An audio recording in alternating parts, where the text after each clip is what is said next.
So, welcome Elaine, officially back to the Zoom room for another Ask Letting Go live session. Nice to see you again. So tonight we're just going to dive straight into the text.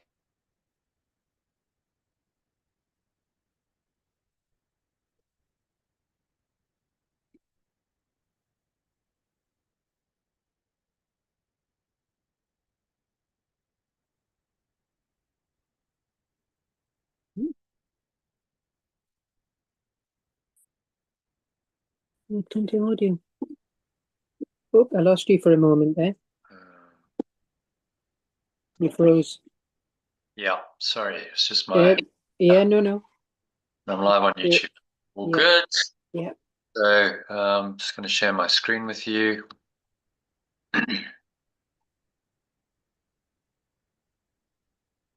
So we'll dive straight into the text, which is section 2 of chapter 21.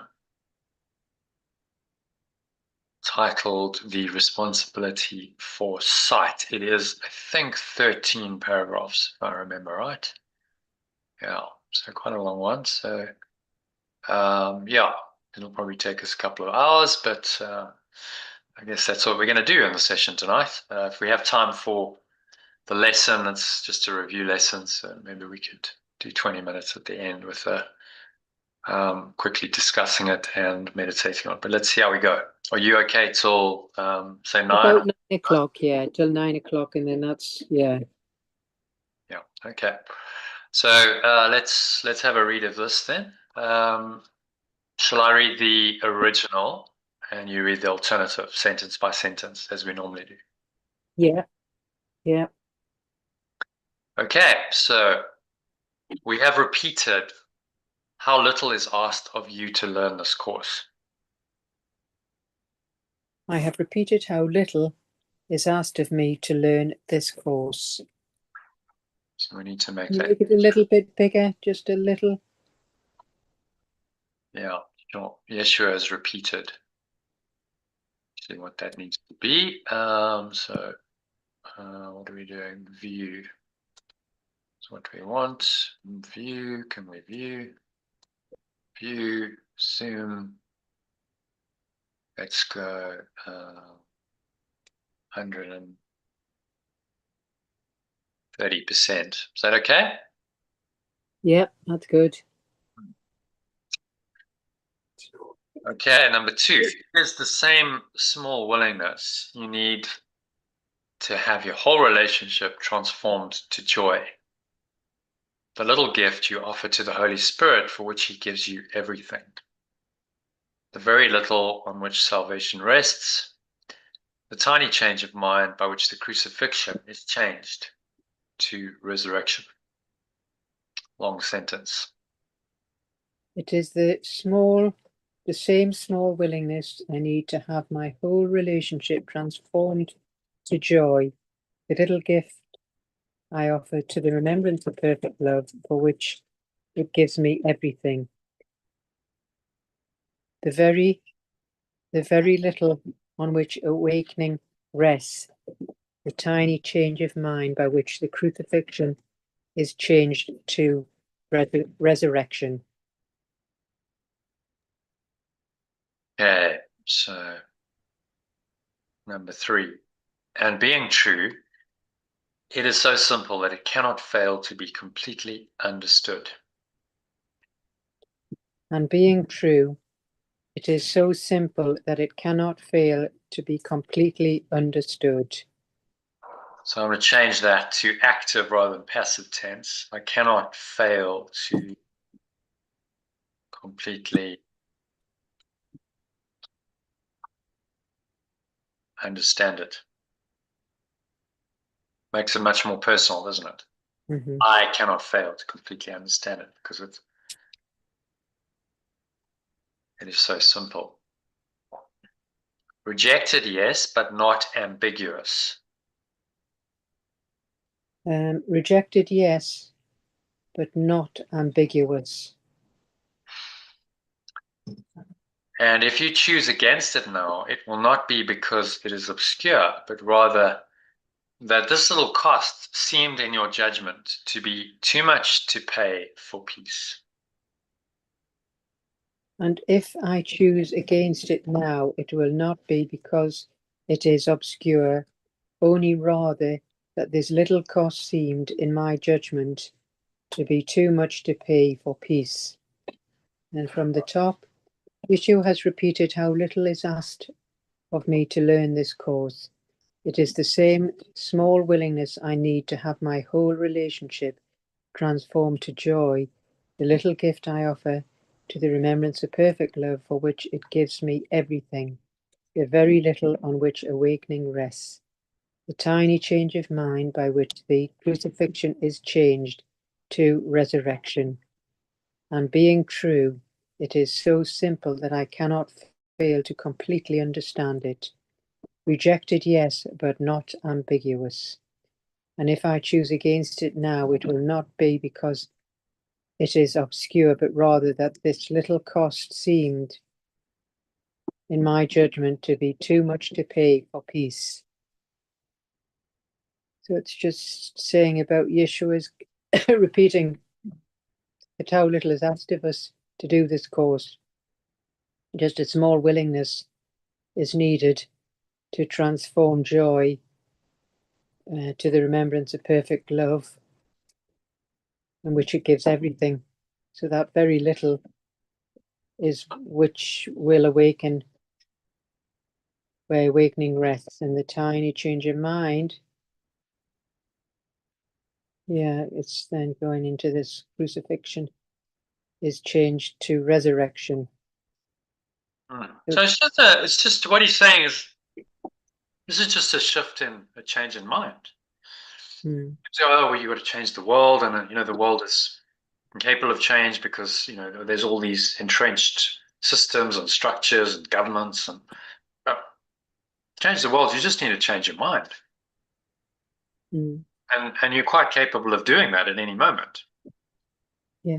Once you understand how powerful this is a radically empowering teaching. I'm just going to change my mind.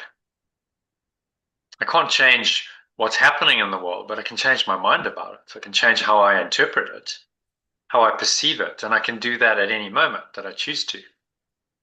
That's what he's talking about here. The small willingness to say, okay, well, maybe there's another way of looking at this. Maybe my perception isn't correct. Maybe I'm wrong. That's the willingness he's talking about. Maybe there's another way of seeing this that is better, that is true, that will bring me peace. And that's the willingness he's talking about, the willingness to entertain that thought. And so, yeah, well, maybe there is. Okay, well, if there is, then I'm open to it, right? I'm willing, I'm open. That's all it requires to do this work.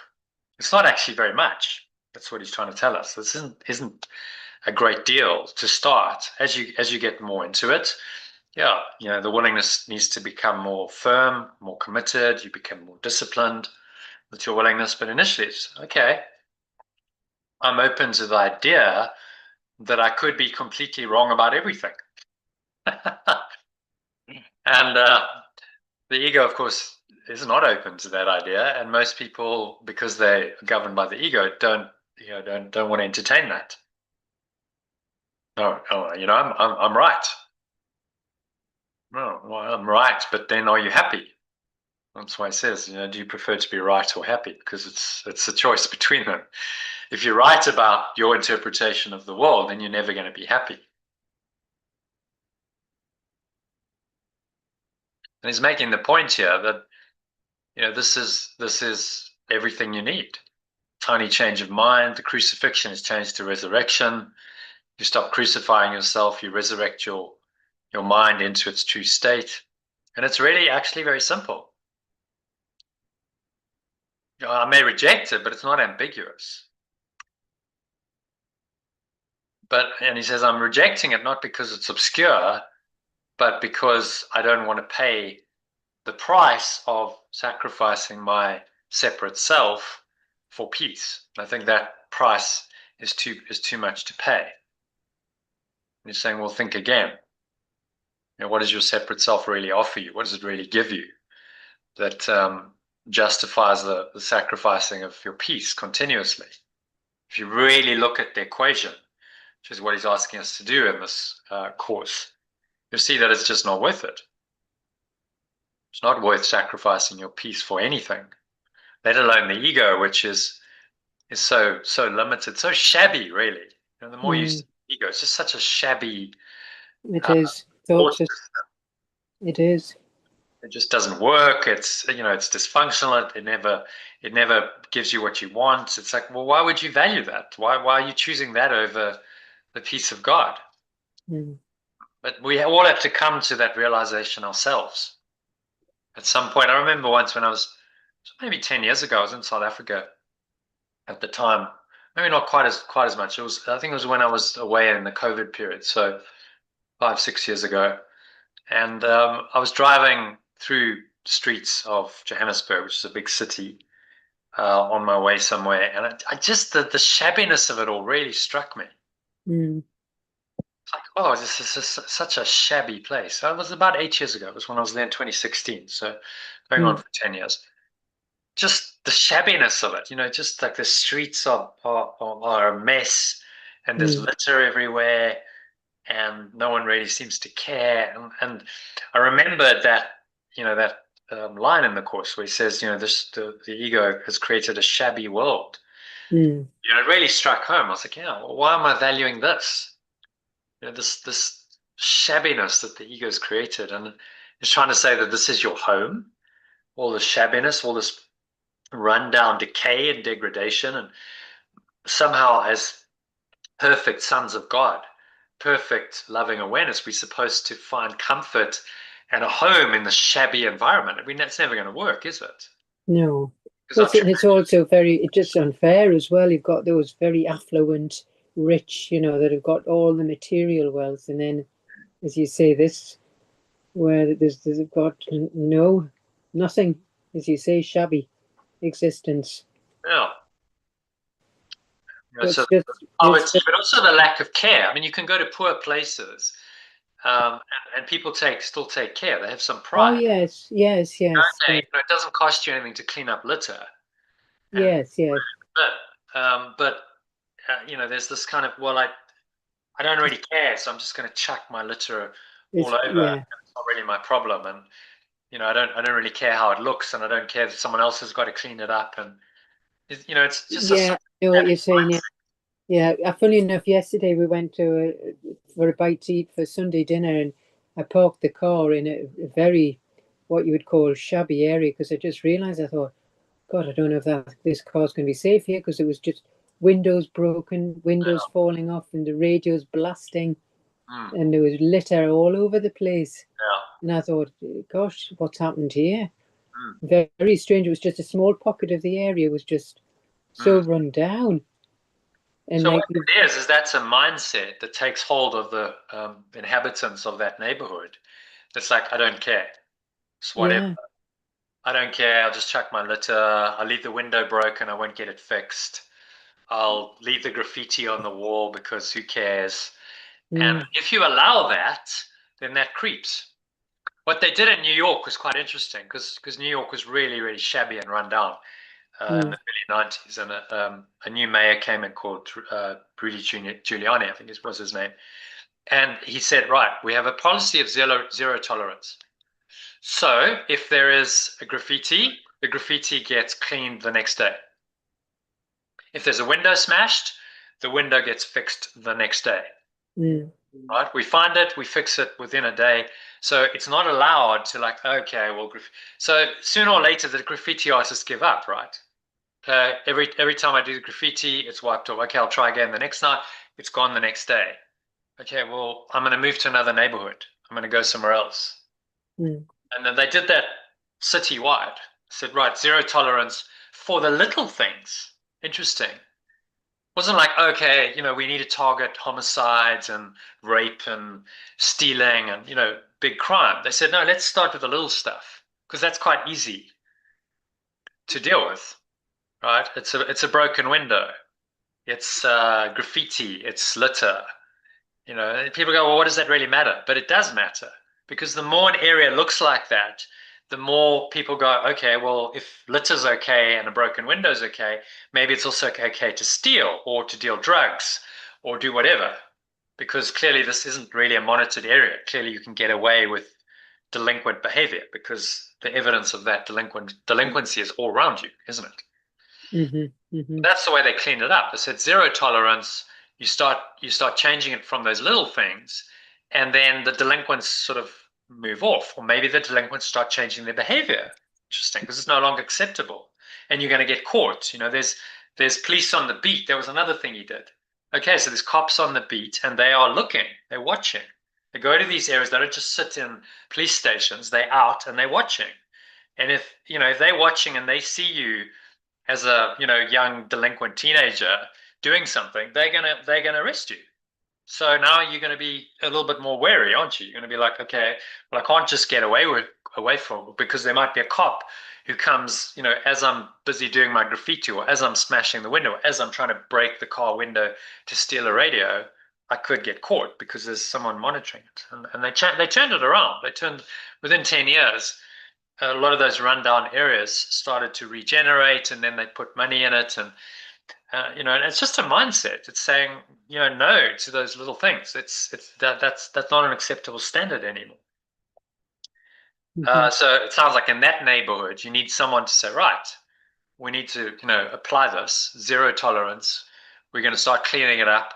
Someone in the police department says, right, put some extra police on there and monitor it. And if someone does something, then there's consequences. You arrest them and you say, right, you can't do that. And soon the word gets around, okay, that neighborhood's no longer a safe place for criminals and that kind of behavior.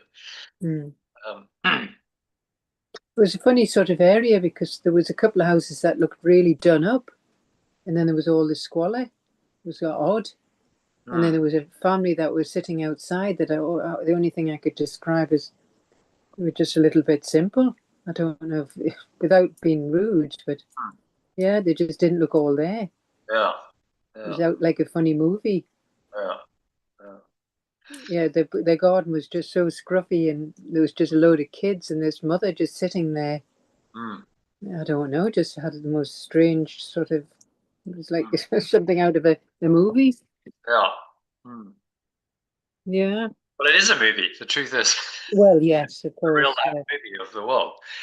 And you see these characters, and some of them, the thought system is not right. You can see that very Mm, clearly. yeah. Yeah. So it's interesting, and as I say, of all the places to park the car, but there you go. Mm. It was still intact when I came back. Yeah, and there was your lesson. And now we're talking about that. Okay, so you see how the mindset makes such a difference. And if a bunch of people moved in, we had a really proactive, right, we're going to clean this up, then the neighborhood would change because they'd, okay, let's start a neighborhood project to clean up the litter. I Let's, think, yeah, it looks like the council are doing something because it looked like there was double glazing put in some of them. So it looks like the council are approaching it. Yeah, it yeah. was just a strange area, and next door to it was the childcare, and I thought, God, it's like a psychedelic movie. This, Mm. just yeah, just a strange. It was very strange. Yeah. Mm. But these experiences are there to show you that it is a movie.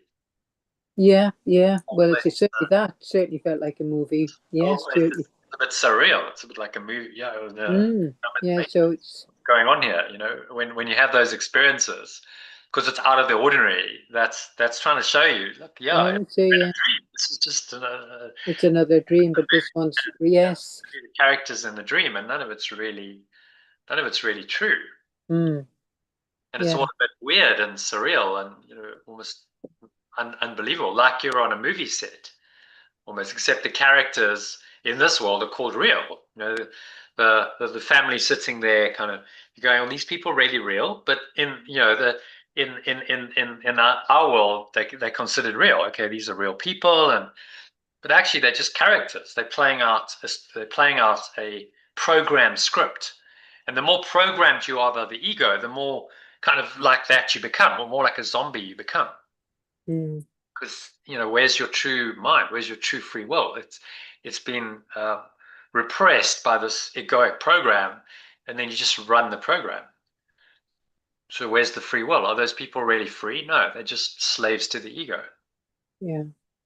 Requires someone with a bit of self-discipline to start changing that, changing their mind about it and going, okay, so, I'm going to see the world differently. I remember when I was at school, there was an Afrikaans book actually called Kringe in a Bos, means circles in a forest, and it was about woodcutters in what was the Knysna forest about 100 years ago. So there was a lovely area of forest, really old yellowwood trees, beautiful, and these woodcutters would go chop them down like 1,000-year-old tree. I mean, now you just go, oh my God, how can you do that?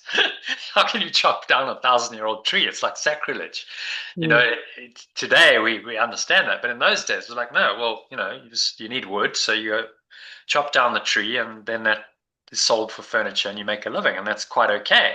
That you chop down this 1,000-year-old being that's mm, been there, um, uh, 20 times longer than you've been alive. Just and so this lead main character in the book sort of has more awareness. He's like, this isn't right. I'm a woodcutter, and we're chopping down this massive old yellowwood tree.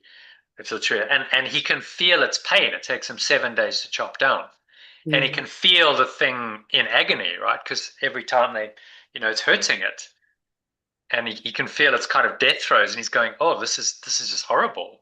mm, But his family can't feel that; they're not tuned in. And he's going, "Like, can't you sense that this is a being?"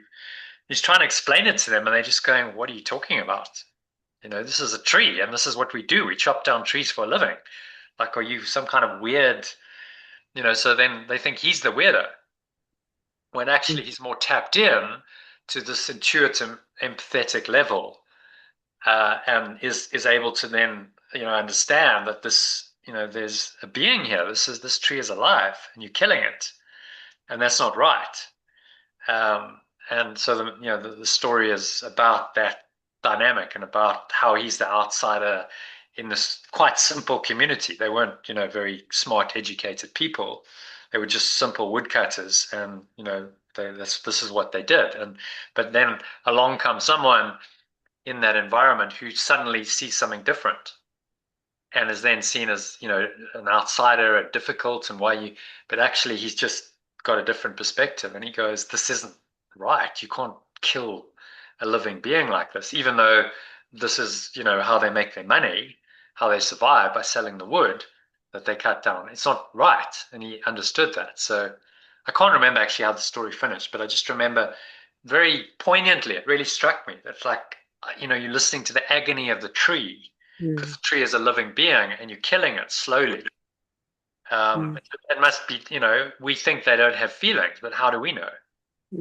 So when yeah. you hit that tree with an axe and you cut into it, how do we know that that's not as sore as someone, sticking a knife into the side of a human being? We Mm, don't. mhm, It might be, as painful. And then that's slowly happening, and the tree obviously can't do anything. It's got no defense at all. It's just got to sit there and go, right, I've just got to take this, and slowly but surely die, because these human beings who've got no awareness are going to just chop me down. mm, yeah. Um, so yeah, anyway, I'm going on about, but there are in all these places, there's always people who have awareness for whatever reason. Somehow, someone in that area will go, hang on, this isn't right. I'm seeing something different, and I'm going to see something different, and I'm going to raise myself up out of this. Which is why often in poor areas you do get some exceptional people who come out of it. They are the exception rather than the norm, but um, it happens, and it's actually quite common, because I think the extreme of that ego limitation breeds like, okay, no, I either accept this or I don't. No, this isn't right.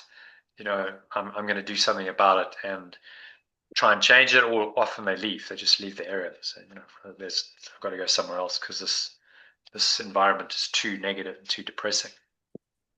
Mm, All right, so let's move on, shall we, to number 2. Mm-hmm. So this is the only thing that you need do for vision, happiness, release from pain, and the complete escape from sin, all to be given you. This is the only thing that I need to do for vision, happiness, release from pain, and the complete escape from sin, all to be given me. Let's make that all to be given to me. I need to do vision, happiness, release from pain, and the complete escape from sin to be given to me. I think that's a much simpler sentence. Just take out the all. Mm-hmm. Because it's, by definition, it's tautological, actually. If you've listed them, then obviously they're all given to you. Otherwise, you wouldn't have listed them. So, say only this, but mean it with no reservations, for here the power of salvation lies. Say only this, only mean it, with no reservations, for here the power of awakening lies. Say only this, but mean it with no reservations. For here the power of awakening.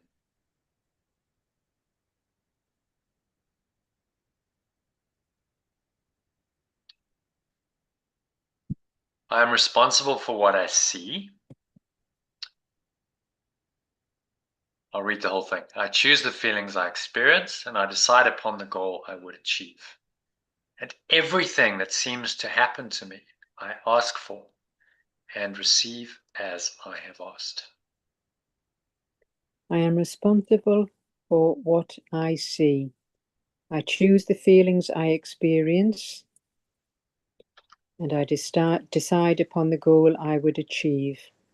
And I ask for everything that seems to happen to me and receive as I have asked. That is a very, very powerful statement, isn't it? Enormous. So I'm responsible. Yeah. I'm responsible for what I see, let's change that to perceive. I'm responsible for what I perceive. Mm. I can't blame the world and say, well, I'm unhappy because of this and this and this. I'm responsible for it. If it makes me unhappy, then I'm responsible for that perception that makes me unhappy. I can't change the data that's coming in. Someone's done something, said something, whatever's happened in the world. I can't change that, but I can absolutely change how I perceive it. So that's what he's saying. I'm totally responsible for what I perceive, and I choose the feelings I experience. They're based on my perception.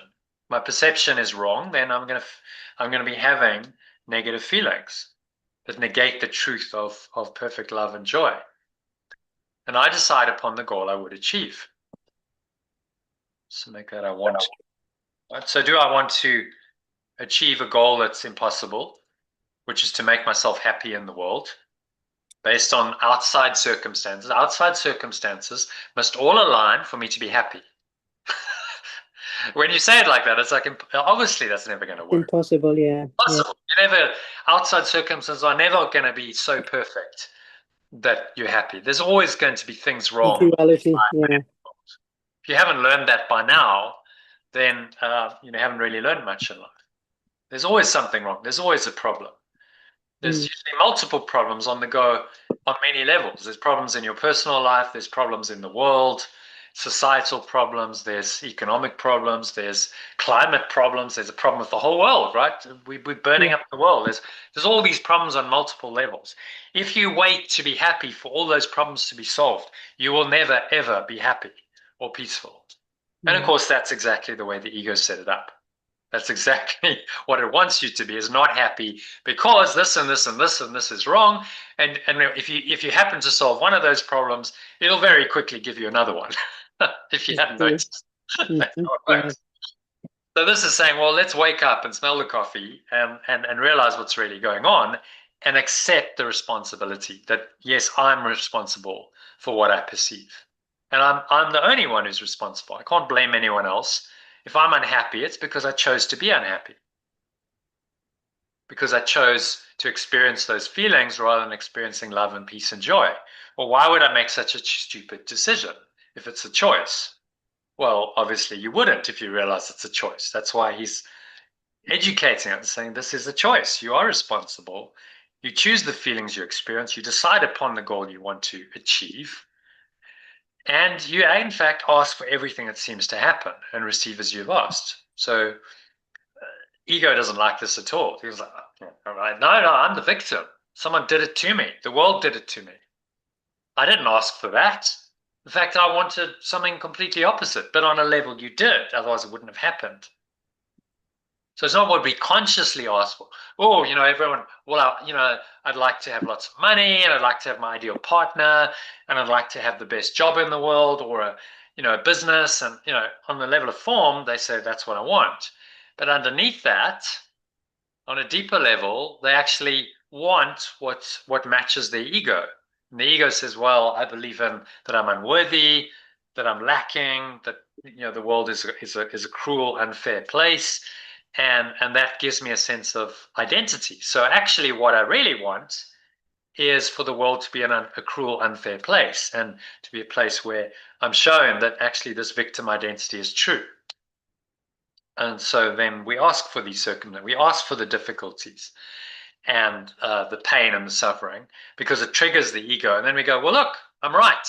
The world is a horrible place. The world is a terrible place because look at what's happened. And so I'm right and the Holy Spirit is wrong.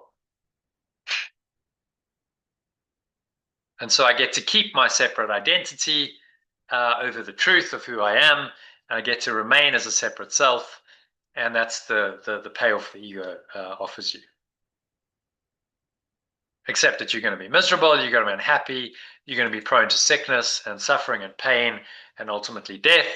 So Jesus is trying to teach us, is this really worth it? Is that separate self really offering you anything, or is it just a liar and a deceiver? And then he goes on to say, deceive yourself no longer, that you are helpless in the face of what is done to you.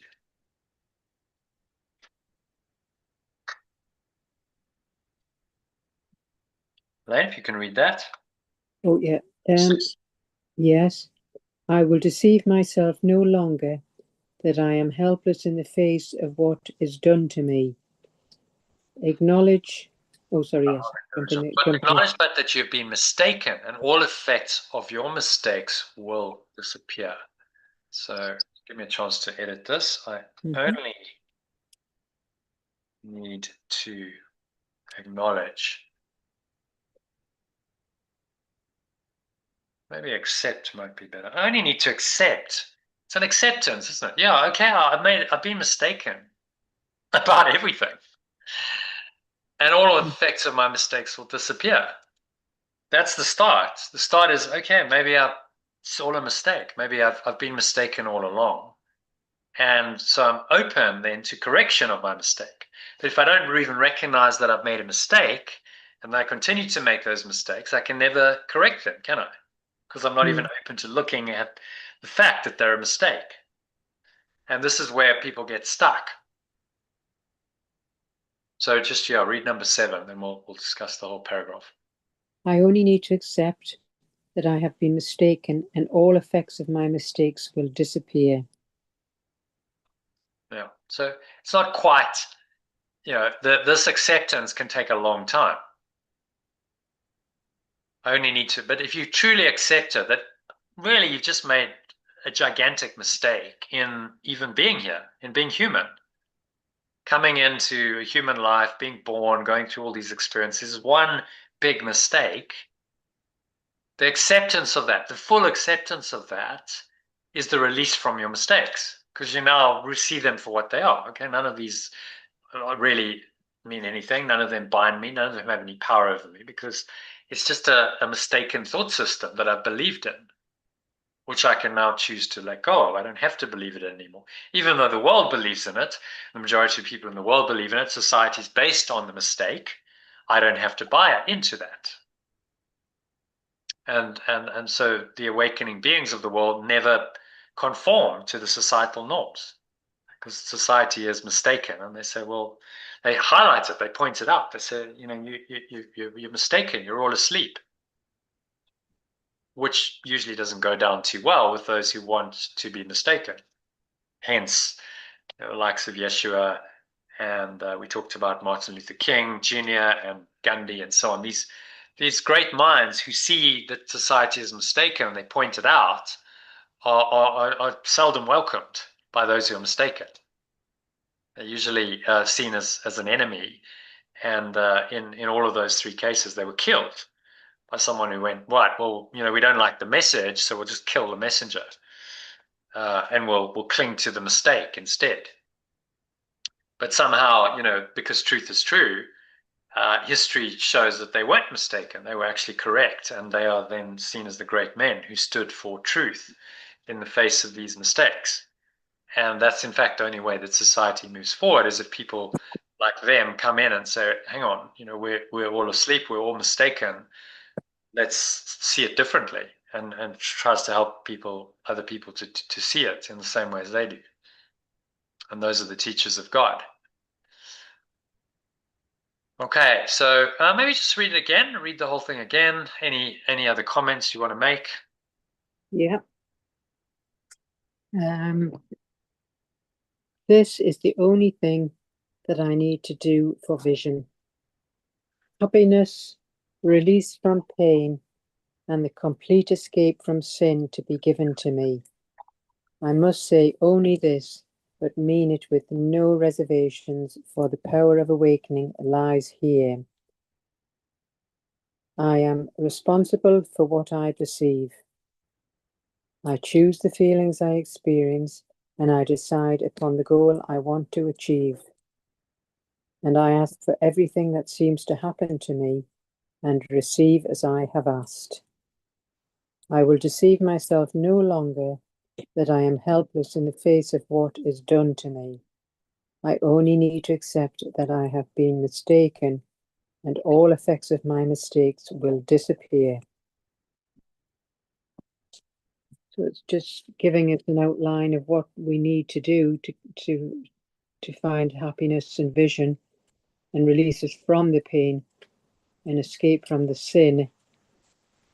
So it's just saying that you only need to do this, and it's gone through, be responsible for what we perceive. We choose our feelings and our experiences, and we decide upon that goal that we want to achieve. So it's everything.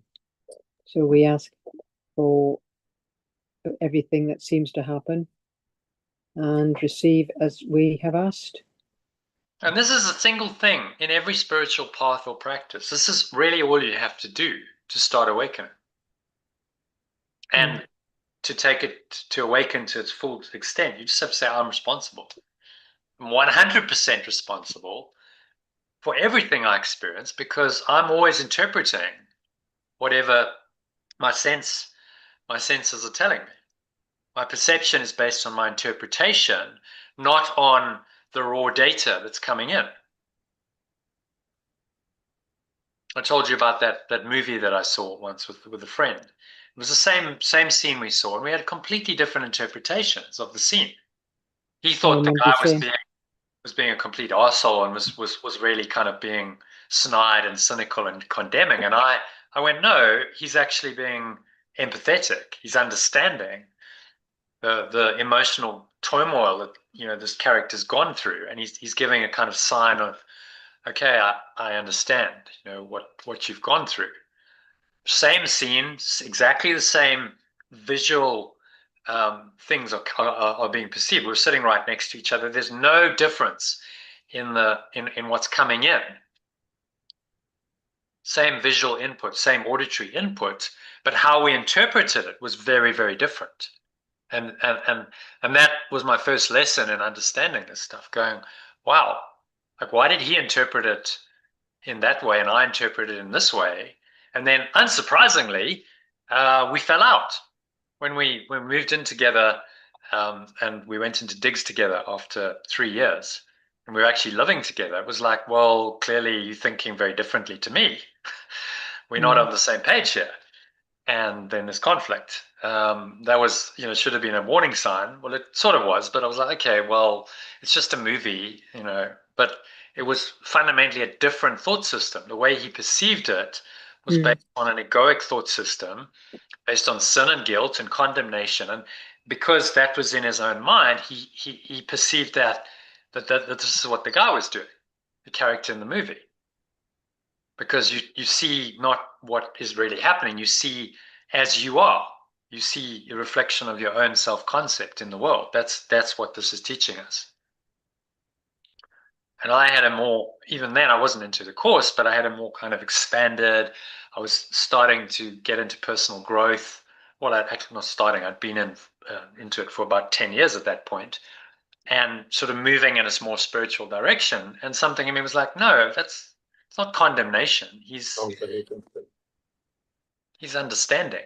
It's just a kind of smile of understanding, and actually there's compassion there. There's a so it's actually the opposite of condemnation. It's compassion and it's empathy. Same situation, just interpreted by two people very, very differently. So that happens all the time. You see, in conversations, whenever you have a conflict with someone, it's because you interpreted something differently from them. It's as simple as that. Hmm. Yeah. Your perception of it is different from theirs, and we get fixated on that, and we say, right, I'm right and you're wrong. So I need to be right and you need to be wrong, and then we're in conflict, and then everyone defends their opinion because they identify with their self concept, with their opinion. They say, well, if I'm wrong about my opinion, then I must be wrong. Then my self concept's threatened. This is literally why people will go to war and they'll kill each other to defend their opinions, because Mm. it's their self concept is at stake. Whereas if you just go, well, it's just an idea, it's just an opinion, it doesn't really matter. It's not the ultimate truth. So, why am I so fixated on it? Even if someone is being egoic, the truth doesn't need defense. You know the truth. You know that only love is true. And you know they're mistaken. Okay, so what? So they behaving egoically. Why does that upset you so much? If it's not true, why is it upsetting you? So what? And this is, these are the kinds of thoughts that forgiveness teaches you. Okay, well, so what? Why are you getting upset about? It may not be absolutely correct the way they're behaving, but you still have a choice as to how you perceive it. You can get upset by it, or you can just, well, it doesn't mean anything. Why am I getting upset if it doesn't mean anything? Mm. Lesson one, nothing I see means anything. I've given it all the meaning it has for me. This is exactly what he's teaching us in these statements. You've given it the meaning it has for you. You perceive it as you choose to perceive it based on your own frame of reference, which is your ego, and that is just not true. So therefore, everything that you perceive is wrong. I was listening to a podcast by Rangan Chatterjee just now, and they say, oh, definitely your ego comes into these perceptions. What's behind poor communication? There's always an element of ego. I'm going, forget this. There's sometimes an element of ego. There's always, the whole thing is ego driven, Mm. right? Your entire perception is based on your ego. And if your ego is wrong, then your perception is wrong, and then your communication is going to be wrong. So it's very, very clear cut. And the only way of changing that is saying, well, I've got to change my mind completely. It's not a minor adjustment. I've got to change my mind about who I am. Fundamentally, who am I, and why am I here? And then, once I start changing that, then everything I think, everything I perceive, and everything I communicate is going to be different because I'm different. So most of these, I mean, what they're saying is true, but it doesn't go far enough. Like, hang on, but if you really dig into this, it's like everything's wrong. Mm. Everything that you think as a separate self, as an ego, is false and incorrect. And if you communicate from that false self, then you're always going to be communicating incorrectly. It's always going to create difficulty and conflict for you. So you have to do the inner work. and start letting go and then expressing that in your communication. So that's part of then learning it. It's no good saying I've done the inner work and then I still communicate in an attacking, judgmental, critical way. That's obviously you haven't done the inner work. You haven't really got it if you still feel the need to communicate in that way. So communication becomes the expression of the inner transformation. But the inner transformation, and they kind of happen together. You know, you change your mind and then you change your behavior, and the change of behavior, the way you speak, the way you communicate, starts reinforcing the change of mind. So they go together. You can't go, oh, I'm just changing my mind and then I don't need to look at my behavior. You do, because that's the expression of your mindset. If you look at integral model, quickly I'll show you. Sorry, Google Chrome just managed to shut itself down. So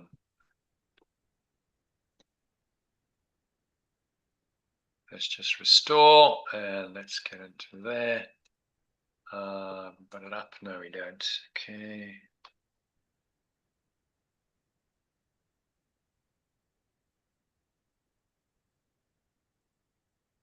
Seems to be a bit slow. Oops, just collapsed again. All right, then we won't try that one. Let's try another one. Another browser.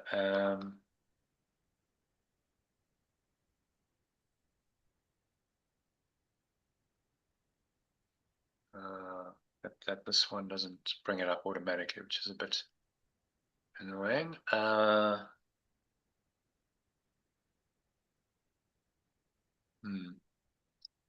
Maybe I'll just find it in here. Or I know what I'll do. Do it in here.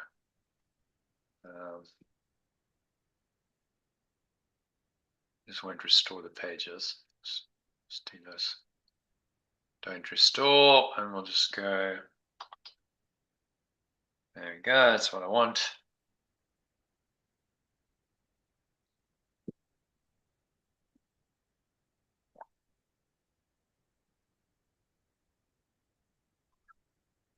So the integral model shows this very clearly, you know, as within, so without. And the miracle is you do the inner transformation, and then it changes externally. Okay, are we coming? Come on. There we go. Okay. So integral model. There we go. Finally.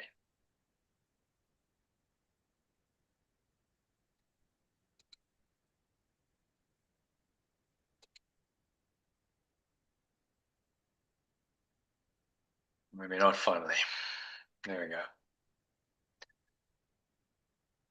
I've got a few too many apps running. Let's close WhatsApp, shall we? So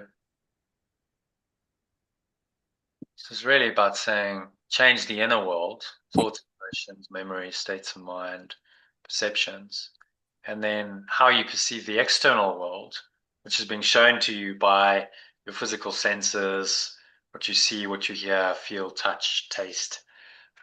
This is the sensory inputs are one thing, but the perception, notice that perceptions are internal. Interesting. Huh? You could say, well, hang on, perception is external. It's based on the external world. No, it's how you interpret the external world is your perception of it. So you see and hear certain things, the sensory data coming in to your senses, but how you perceive them is an internal matter, and that is part of your subjective experience of the world based on your mindset, thoughts, emotions, your memories, your state of mind at the time. All of that is subjective experience based on a self-concept. This is where the Course is saying, well, your self-concept, if that's false, then your thoughts, your emotions, your memories, your state of mind, your perceptions, and your immediate sensations are all going to be interpreted from that false self. And you're going to have an upside down life. Evil means to live backwards. You're going to live backwards. You're going to live your life upside down because you're not even going to know who you are. And we see that happening all the time in the world. And then that gets reflected in the external, and then the external world feeds back in there. So if you go into a rundown area, you see the reflection of negative thoughts and emotions, externalized. That's what causes the rundown, shabby nature. It's people's thinking gets externalized, and then obviously that external appearance then reinforces, well, yeah, yes, I'm depressed and I feel a lack of self-worth because I live in this shabby area and there's really nothing to be excited about, nothing to be proud about. And so it's a self-reinforcing cycle, which is why it's so hard to get out of it. What you have to start doing is correcting the mindset and then externalizing that in the behavior and saying, okay, well, I'll change my behavior. So instead of, breaking windows and throwing litter down, I'll fix windows and I'll make sure, that I pick up the litter. And those behaviors are a sign of a change of mind. And if a number of people do that in the group, in the society, then you start getting a shared value and meaning and a different culture in that group, in that area of town, in that society, which then starts to affect things on a collective level. Then the neighborhood as a whole starts improving. The city as a whole starts improving. The whole country starts improving. The whole world starts, and so on. So one person who changes their mind can affect all of this and is then playing their part in changing the world. Now, that doesn't seem immediately obvious, but this is what Yeshua's teaching us. Those thoughts and emotions are really, really important. Whatever you're thinking and feeling has an effect on the entire collective, on the entire world. And you're either part of the problem or you're part of the solution to the problem. It's one or the other. The Holy Spirit and the ego are always at odds. The one is the problem, the other one's the solution to the problem, and they will never reconcile. They're always opposite. Okay. So where are we? Chapter 21. Happy to go on to number 3, Elaine? Yeah. Okay, so it is impossible the Son of God be merely driven by events outside of him. It is impossible the extension of pure formless awareness of perfect love be merely driven by events outside of him. Let's change that a bit. It is impossible that extension of perfect love is merely driven by events outside of.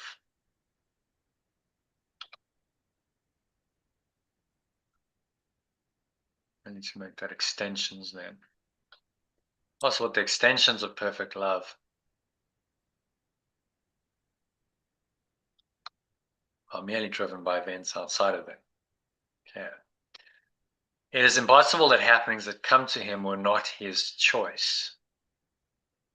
It is impossible that happenings that come to me were not my choice. His power of decision is the determiner of every situation in which he seems to find himself by chance or accident.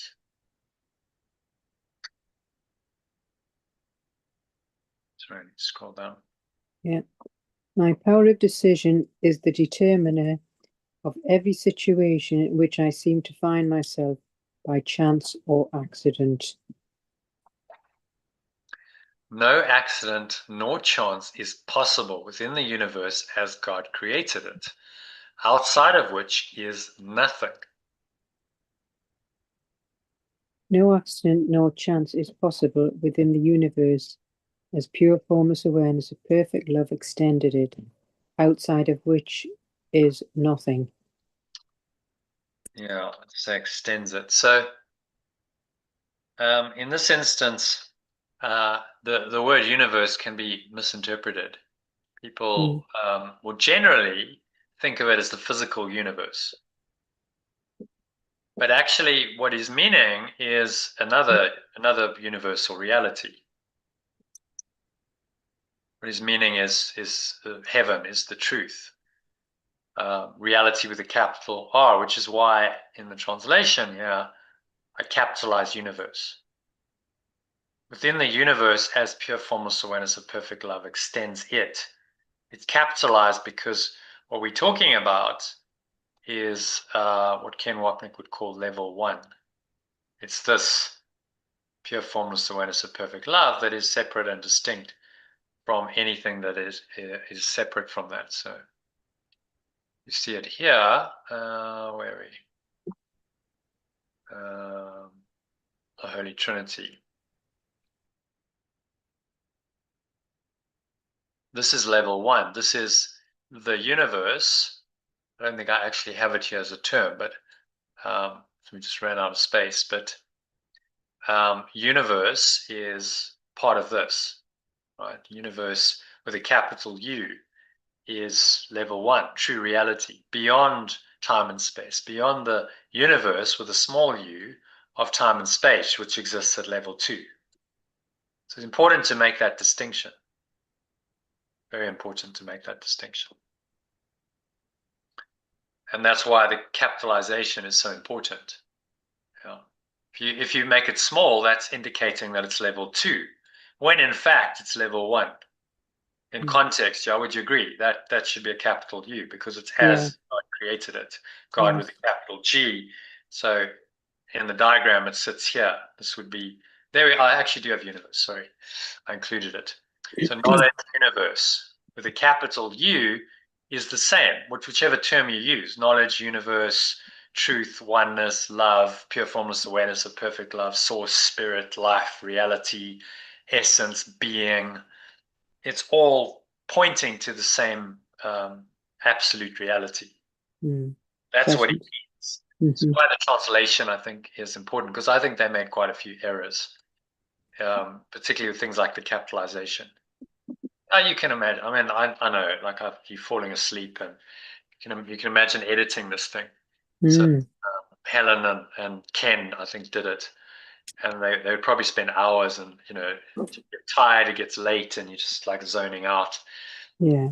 It's like, well, capitalization gets missed, but actually it's a subtle nuance that should be capitalized. Otherwise, it creates a misunderstanding of, okay, so which level are we now talking at?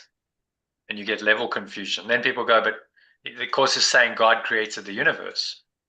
The Course is not saying that at all. But you could misinterpret this, couldn't you?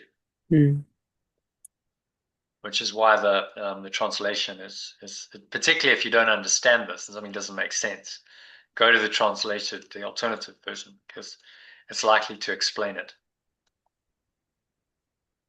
Okay, so having said all that, let's go back to the text.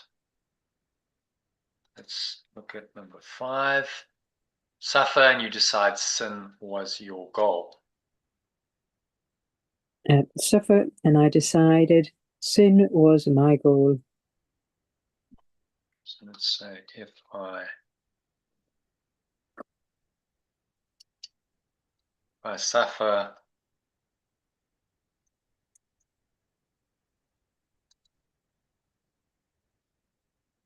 I must have decided that sin is my goal. So what I like about the Course is very straightforward. It's very, very direct and simple. So, okay, so if there's any suffering in your life on any level, you've decided that sin is your goal. Wow, okay. I can't blame anyone else. I've decided, and because I've made that my goal, I'm now suffering. Okay, cause and effect. The cause is within my own mind, and therefore I can correct it in my own mind. See why it's so important to take this 100% responsibility. If I don't take full responsibility, I'm always going to be a victim of the external world, and I can't ever get out of that victimhood. There's always going to be something outside of me that's going to make me suffer. But if it's my choice to suffer, that's an entirely different matter, isn't it? So this is the number one thing that you have to do to awaken. You have to say, I'm responsible. It's my own perceptions of things that are making me unhappy, and I can change those. I'm not bound to perceive these things in the same way for my entire life. I can actually change that. And then I can relieve my suffering. I can find peace. I don't need anything external to change. I just need to change my mind, my perception of everything. Be happy, and you gave the power of decision to him who must decide for God for you. That him is the Holy Spirit. And more wood on lava, not.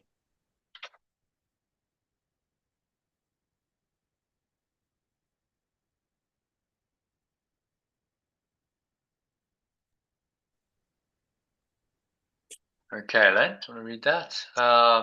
Number 5. Yeah. If I suffer, I must have decided that sin is my goal. Yeah. Number 6, sorry. Be happy. Be happy, and I gave the power of decision to the remembrance of perfect love, who must decide for the source for me. Hmm.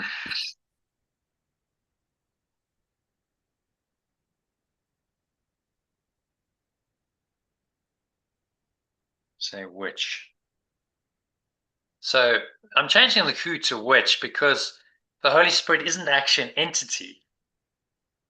It's where people get confused. It's not, doesn't have like an identity as such. It's just a memory in our own mind. It's a remembrance in our own mind of this state we once were in perfectly, this remembrance of perfect love. That's why I call it the remembrance of perfect love. So that memory can then come in and remind us and then reinterpret the circumstances and make a different decision for us. But it has no real existence. The only thing that has true existence is the perfect love that you remember. Now, the memory of it is not the same thing as perfect love, but it is. It allows you to start identifying more and more with that perfect love, that which is God. Does that make sense? So the Holy Spirit is just a remembrance or memory of that which truly is. And then when you're fully awoken and you're fully in perfect loving awareness, you don't need to remember it anymore, do you? Because you're there. You're fully aware of it all the time. And at that point, there's no time anymore, and there's no need for memory or remembrance, and the Holy Spirit disappears because there's only God. So does the true self, because there's no need for now a true self that can help you remember perfect love. There's just perfect love, perfect loving awareness, or pure formless awareness of perfect love, as we call it, is all that's left. Okay, so this is the little gift you offer to the Holy Spirit. And even this he gives to you to give yourself. This is the little gift I offer to the remembrance of perfect love, and even this it gives to me to give myself. So, and it gives even this to me to give myself. We're talking about, earlier in the expression about, empowering yourself, listening to the Holy Spirit. This is what it helps you to do your own inner work and give yourself these gifts. For by this gift is given you the power to release your Savior, that he may give salvation unto you.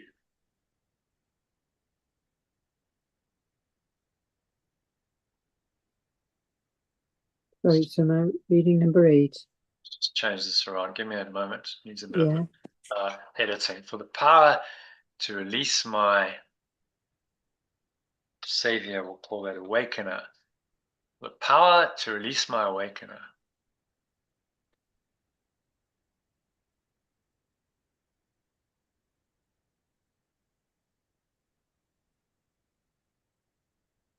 Is given to me through this gift.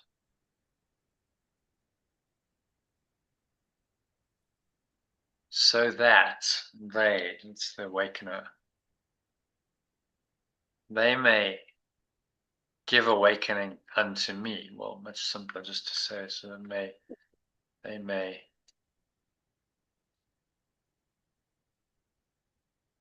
awaken me. Okay, now read the alternative. For the power to release my awakener is given to me through this gift, so that they may awaken me. Okay, and then from the top. It is impossible that the extensions of perfect love are merely driven by events outside of them. It is impossible that happenings that come to me were not my choice. My power of decision is the determiner of every situation in which I seem to find myself by chance or accident. No accident or chance is possible within the universe as perfect love extends it, outside of which is nothing. If I suffer, I must have decided that sin is my goal. If I am happy, I gave the power of decision to the remembrance of perfect love, which must decide for the source for me. This is the little gift I offer to the remembrance of perfect love, and it gives even this to me to give to myself, for the power to release my awakener is given to me through this gift, so that they may awaken me. So it's just saying it's impossible that happenings that come to us are not our choice. So we make the decision on everything, every situation which seem to find ourselves in, and it's no accident. So if we're suffering, it must have been because we've decided on sin, decided that sin is our goal. Or if we're happy, we've given the power of decision from the remembrance of perfect love, which must decide for the source for us. So it's saying for the power to release my awakener is given to me through this gift, so that they may awaken me. In other words, when I let go of my own judgment, so that your awakener is the person who hurt you the most. Mm-hmm. Person who pushes your buttons, who irritates you, someone who you regard as the most hated person, your enemy, that is actually your awakener in disguise. So you can release them by forgiving them, which means you're letting go of your negative thoughts and emotions towards them. That's all that means. So I'm no longer feeling the anger, the hatred, even a minor irritation just to cover for intense rage, as he says. I'm not feeling any of that. I've cleaned my mind, and there's a peaceful, equanimous awareness when I think of that person.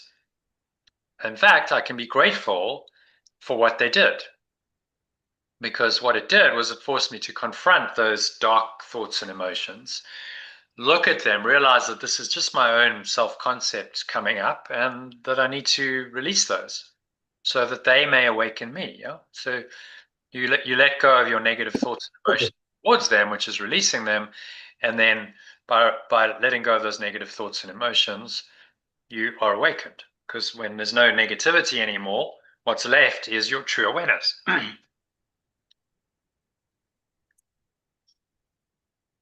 Does it make sense?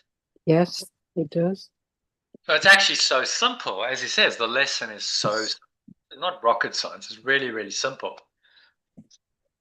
But we apt to get confused and not see it as simple when we start, because the ego wants to confuse us. But if you realize the simple truth that actually all you've got to do is let go of your negative thoughts and emotions in any situation towards anyone, and that frees you, and it frees them. That's all you have to do. Then that's quite simple. Okay, that's all I have to do. Everything else follows from that. I've got one simple task. It may not be easy because the ego's got all these negative thoughts and emotions that cloud this simplicity of it. But it's once you understand it, it's so simple and so clear what you have to do. And that's what I love about the course. There's no beating around the bush. There's no ambiguity. He's saying very clearly, this is what you have to do. It may not be easy, so I'm going to train you how to do it, which is why we've got a workbook and 31 chapters of text. The lessons repeated over and over because we're apt to forget it, but nevertheless, it's a very simple lesson. Okay, happy to go on to number 4 then. Yeah. Mm-hmm.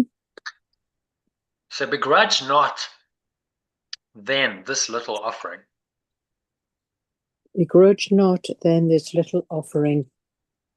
So I will not begrudge So therefore, maybe it would be better than then. Therefore, I will not begrudge this little offering. Withhold it, and you keep the world as now you see it. Withhold it. If And I so if I withhold it, I keep the world as now I see it. let's make that perceive. I keep the world as I now perceive it.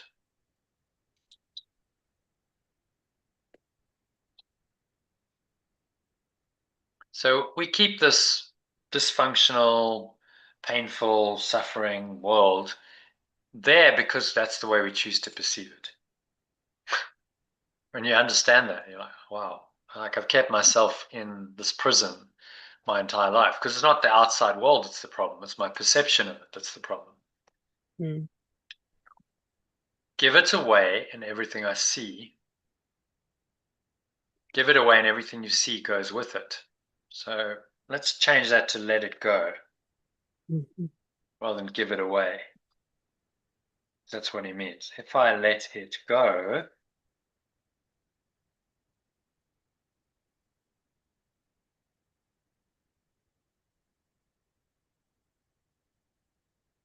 everything I perceive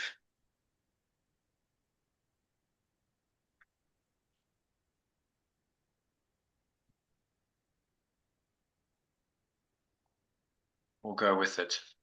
Okay, read number 3. If I let it go, everything I perceive will go with it. Never was so much given for so little. Never was so much given for so little. In the holy instant is this exchange effected and maintained. In this wholly aware moment is this exchange effected and maintained. All right, sneezing away. Bless you. Thank you. This exchange, sneezing on the truth, they say. This exchange is effected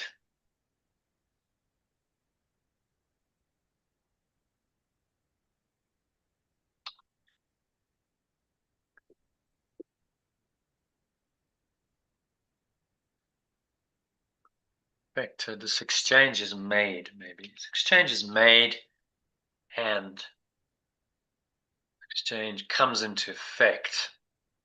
Comes into effect, maybe.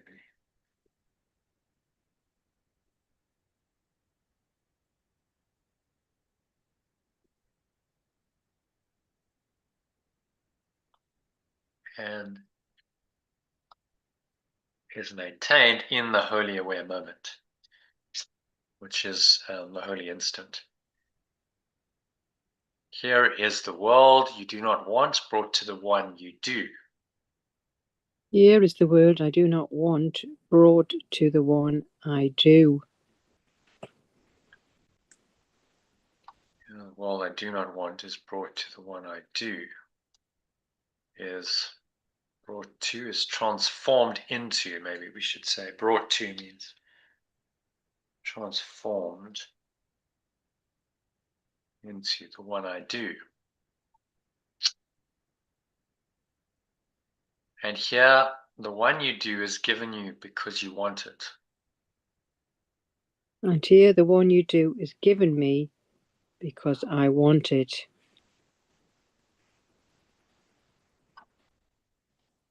The one I do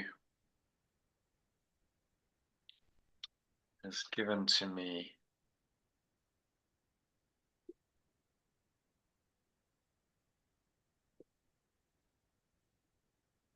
say in this exchange. Yeah? That's what he means by here, through this process. So that exchange is forgiveness. That exchange is what's called transformation. When you exchange the one incorrect negative perception for a true perception of the Holy Spirit, that's the exchange. That's the healing. That's the transformation. If you look at it in this diagram, that sits down here, right? So the entire almost all of the course is designed to help you bring about this exchange. That's identified, called different things: true perception, or Christ's vision, or miracles, or corrections, forgiveness, letting go. Flow is a modern psychological term for it: surrender, acceptance, salvation, at-one-ment, the last judgment, the second coming, enlightenment, satori, rebirth, resurrection, awakening, grace, transformation, intuition, guidance, and healing. Those are various terms that are used in the course, and some of them are used in other spiritual traditions. But they all refer to the same process of transformation or awakening. Those are two terms for this process of shifting your mind, exchanging the negative thoughts and emotions for the true perceptions that come from your true self, with the help of the remembrance of perfect love that your true self remembers. That's the Holy Spirit. That's the transformation. So yeah, pretty much 99% of the course is directed towards helping us do this. And then he says, well, God will take the final step to transition from your Christ or true self into pure formless awareness of perfect love. Will happen when you're ready, automatically. God takes the final step. So he doesn't tell us any more about that step, but he does say a great deal about how to do this. That's what the entire mind training process is about. Okay. Happy with that, Elaine? Yes. And then he's saying, I must accept its strength and not its weakness. Hang on, have we finished this yet? No, we haven't finished it yet, have we? Oh, yeah. So, Should we haven't. Yet for this, the power of your wanting must first be recognized. yet for this, the power of my wanting must first be recognized. Yet for this to happen, the power of my wanting I must. So again, he puts things in the passive tense, which kind of removes it from our responsibility. But I must first recognize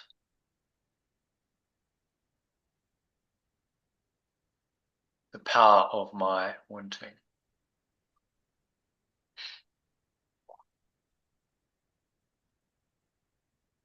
Power of my desire, perhaps.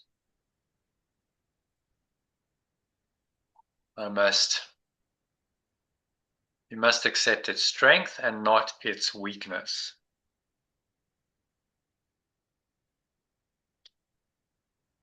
Yeah, I must accept its strength rather than its weakness. You must perceive that what is strong enough to make a world can let it go and can accept correction if it is willing to see that it was wrong. I must perceive that what is strong enough to make a world can let it go and can accept correction if it is willing to see that it was wrong. Okay, from the top. Therefore, I will not begrudge the little offering. If I withhold it, I maintain the world as I now perceive it. If I let it go, everything I perceive will go with it. Never was so much given for so little. This exchange comes into effect and it is maintained in the wholly aware moment. Here the world I do not want is transformed into the one I do, and the one I do is given to me in the exchange because I want it.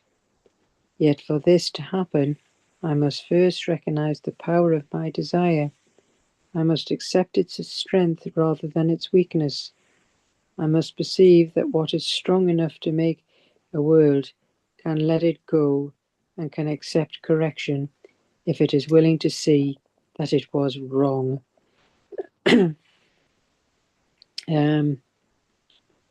Well, it's just saying we're not going to begrudge the little offerings. This little offering that this world gives us. And if we withhold it, we're just maintaining the world and just continue to perceive it the way it always has been. So if we let go, then the way you perceive will go. So it's just saying it never was so much given for so little. So just this exchange into the wholly aware moment. Here is a world that can be transformed into the one that we really want. Bring through this So, offering of our willingness to say, okay, maybe I was wrong. Maybe my perception was wrong. I'm open to correction. You think it's not that big a deal, surely. Maybe I was wrong, but for so many people, it's a huge deal. To accept that you're wrong means that your self-concept is wrong. Your whole life's wrong. it's a perception problem, as David Hofmeister would say. It's a perceptual problem based on a problem of identification. You misidentify yourself. Your self-concept is wrong. So this is what people don't want to face. My entire self-concept is wrong. Who I think I am is actually false. It's incorrect. This isn't who I am. That's how deep it goes. So I think I'm human. I think I'm this and that, and I've got all these self-concept definitions going, but none of it's true. It's all false. It's all wrong. That's where this takes you. See, initially, you don't realize that. You go, well, maybe I'm wrong in my perception. Okay, well, it's not that big a deal. I can change my perception. But as you start doing that more and more, you start going, well, maybe I'm wrong about everything. Maybe all my perceptions have been wrong because I've made the world real and maybe it's not real. And I'm perceiving it from a separate self that thinks it's real, and I'm perceiving a world that's real, but maybe none of that's real. Maybe it's all an illusion. But it takes a while for the mind to understand that. Mm. Because it's It so does. huge, it's so radical that it's very seldom that someone's going to understand that all at once Mm. and just get it. It is possible. Someone like Ramana Maharshi, woke when he was 16 and kind of got it all. But I suspect that was after many lifetimes of Mm. spiritual practice. He was probably some, advanced guru in his previous life. Mm-hmm.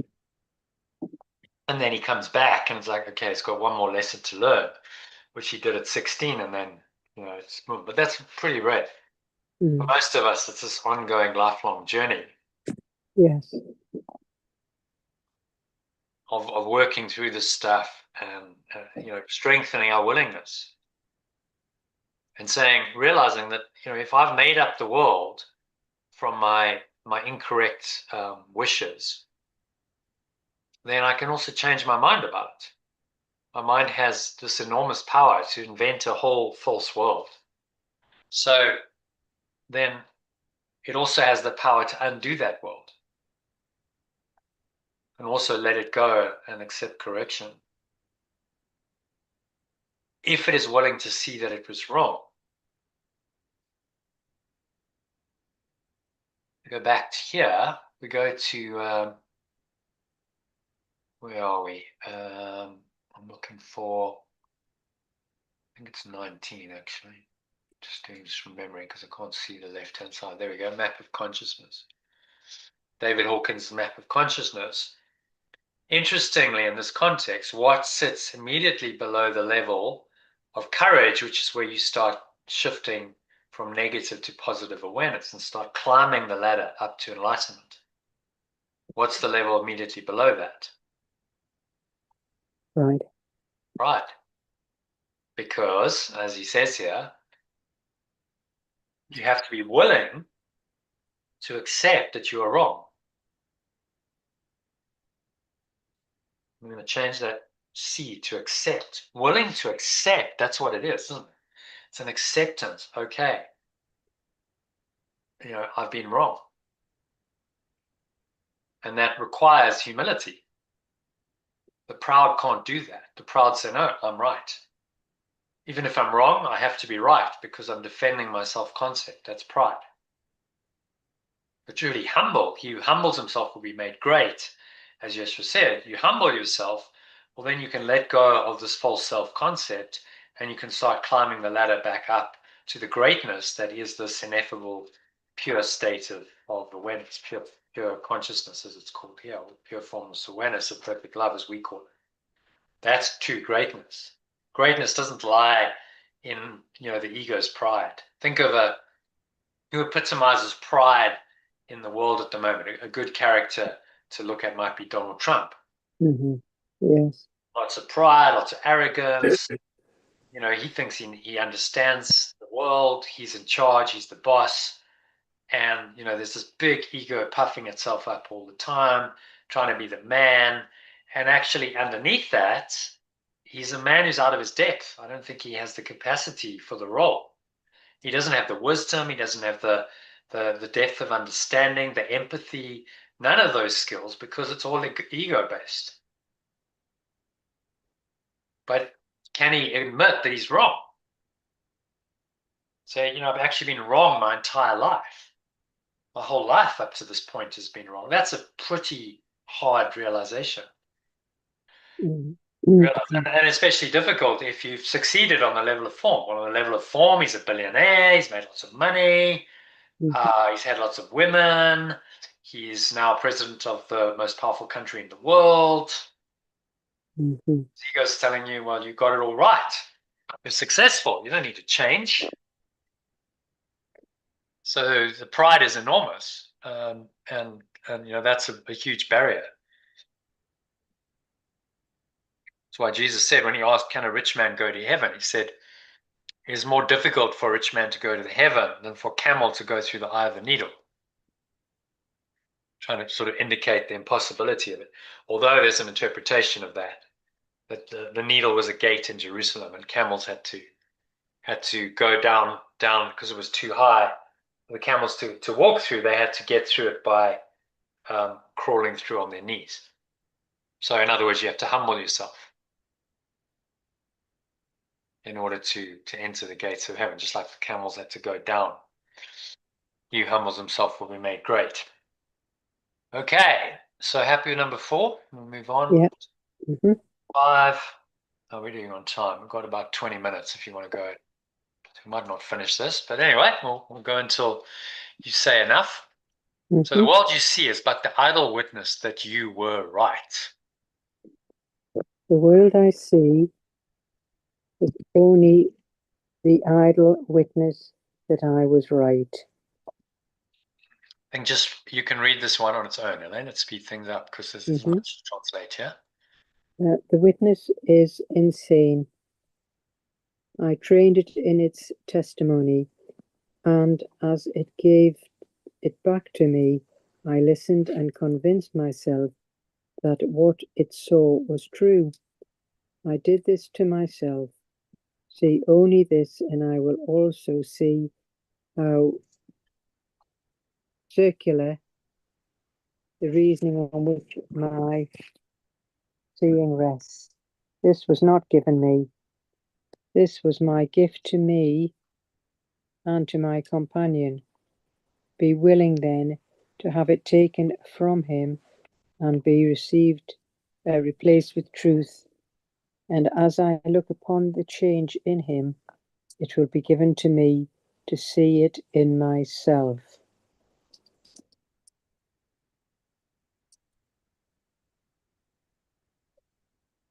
Yeah. So what's he saying?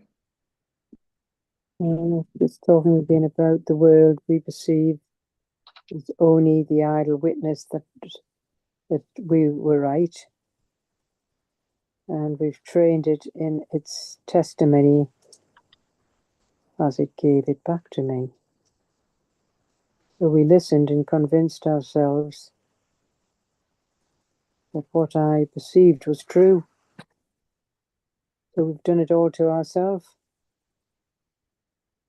So if we can understand this, we'll also understand how the reasoning on which our seeing rests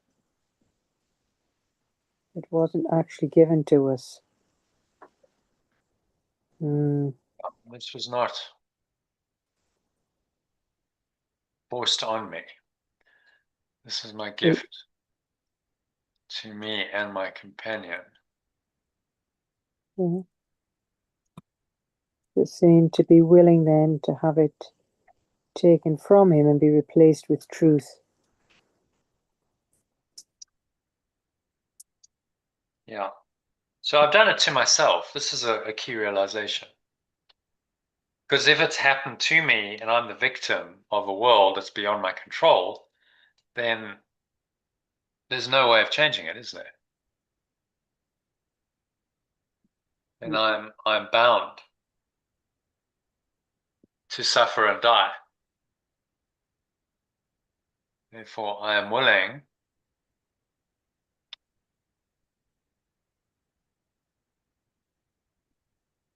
to have it taken from me.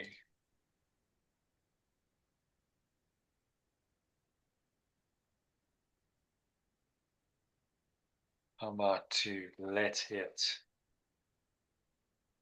be taken from me, be removed from my mind. Now, what the ego interprets as taking away, it sees that as sacrifice. Oh, this is terrible. I'm losing something valuable.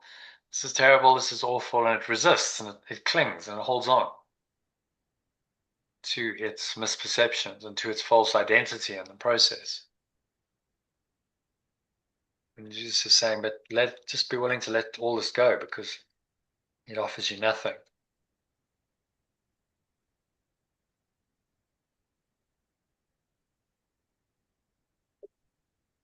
And as I look upon the change in him, in my companions, why have they changed? Not because they've necessarily changed, it's because you've changed your perception of them. Mm-hmm.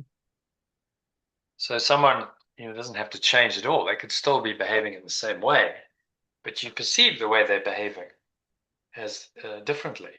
Even if it's vile and abusive and horrible, you perceive it as a cry for love. But this person is just stuck and blocked in their ego, and all this is a cry for love, inappropriate, saying, help me essentially by behaving in these ways, saying I'm struggling, I'm suffering, help me.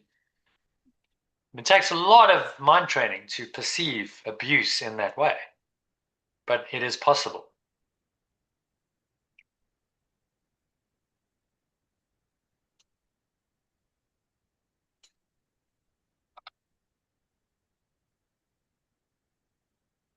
Okay, I perceive the change in my companions.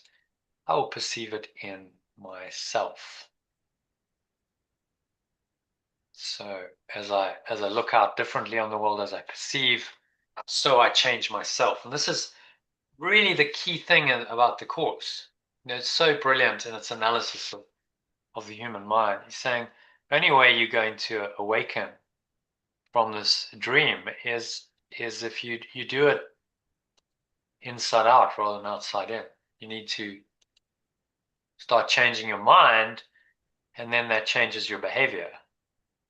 The behavior then reinforces the change of mind.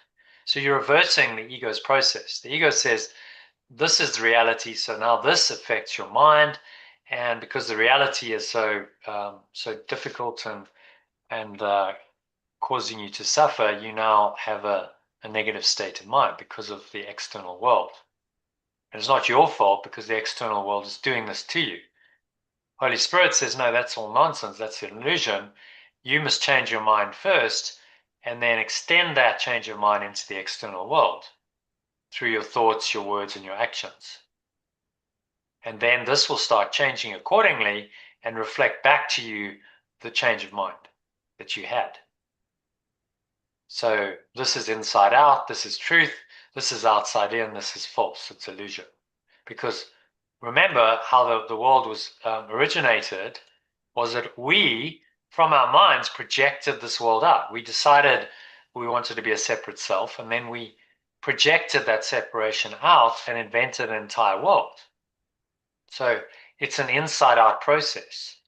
That's how the world was created. Now the world tells us, no, your mind is influenced by the outside world, but you've created the outside world.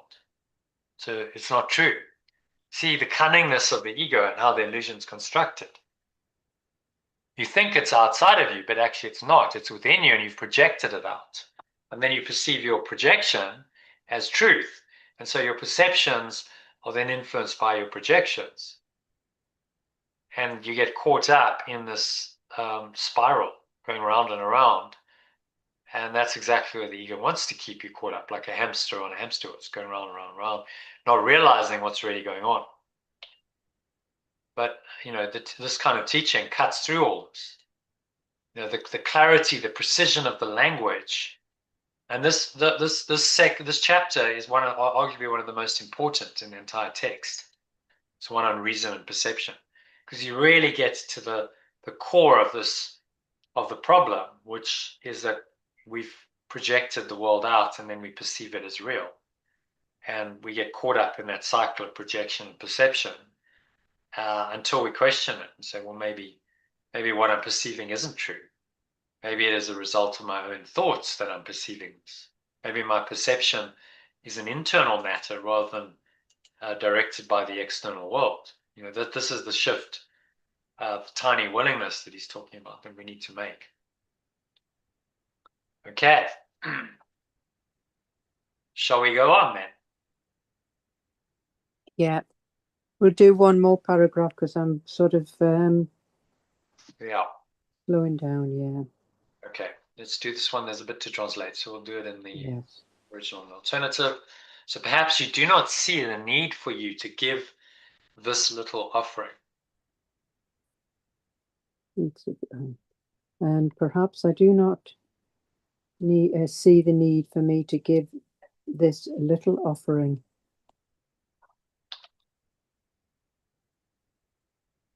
Look closer then at what it is. Look closer then at what it is. So therefore, I must look closer.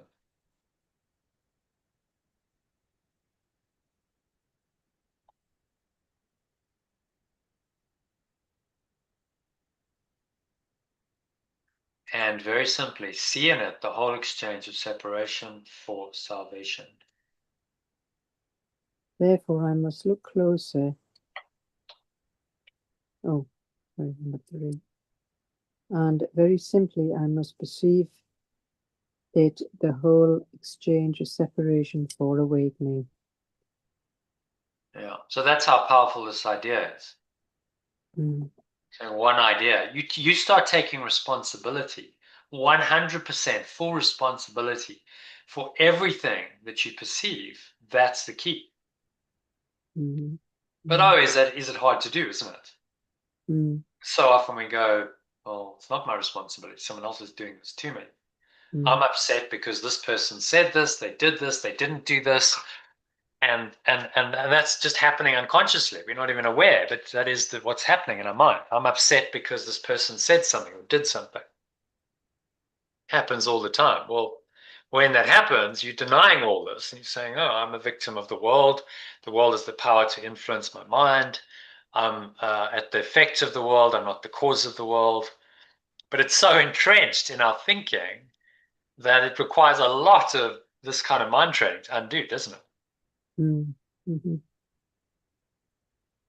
Because it's in fact the reversal of the whole world of separation. This undoes that entire world based on a false idea. So all that the ego is an idea that it is possible that things could happen to the Son of God without his will, and thus without the will of his creator, whose will cannot be separate from his own.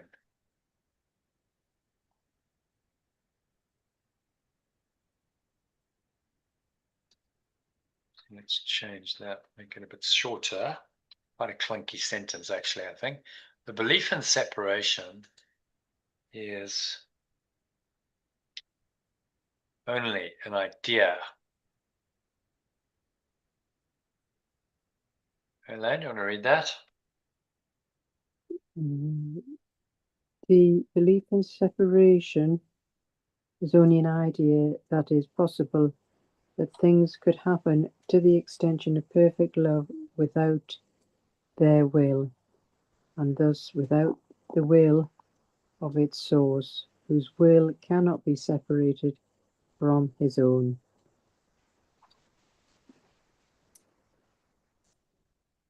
Yeah. So there he says it very clearly. This is what we must believe. This is the Son of God's replacement for his will, a mad revolt against what must forever be.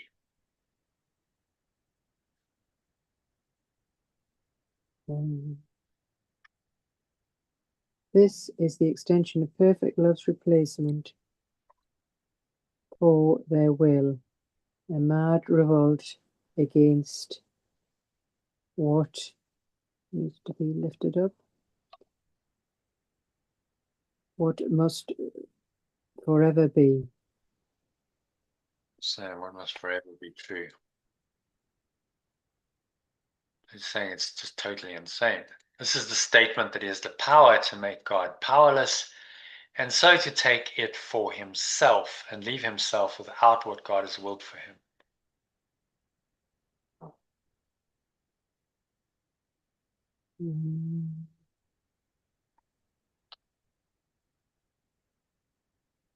This is the statement that he has the power to make pure formless awareness of perfect love powerless, and so to take its power for himself and leave himself without pure formless awareness of perfect love as willed for him.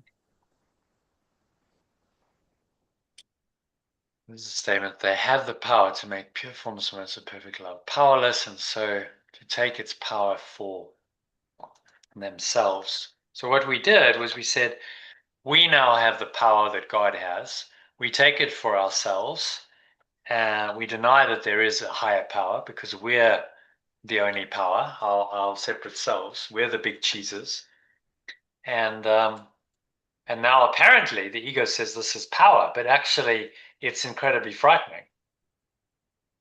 We go, oh my God, now I'm responsible now, and all this mess and all this difficulty and all this pain and suffering, and I don't know what to do about it, and I feel alone and bereft, like the prodigal son without his father. I don't really know what I'm doing anymore.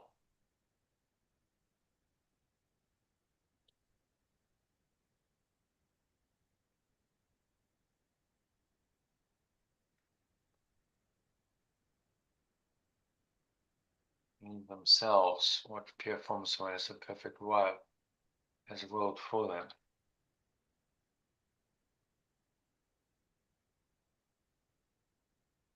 Okay, number 7. This is the mad idea you have enshrined upon your altars, and which you worship.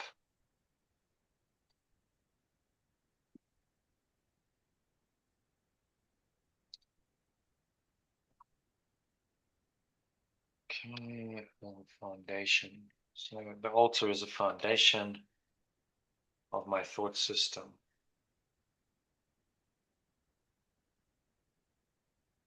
which I worship, which I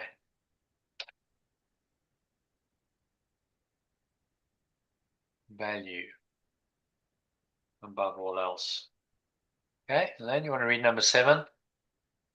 Yeah. This is the mad idea I have enshrined as a foundation of my thought system, and which I value above all else.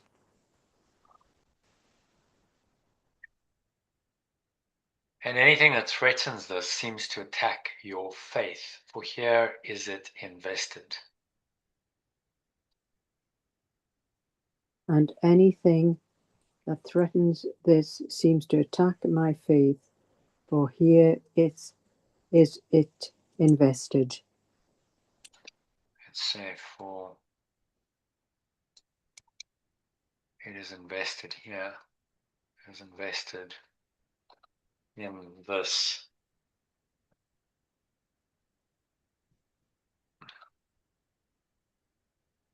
Insane thought. Think not that you're faithless, for your belief and trust in this is strong indeed. Think not that I am faithless, for my belief and trust is strong indeed.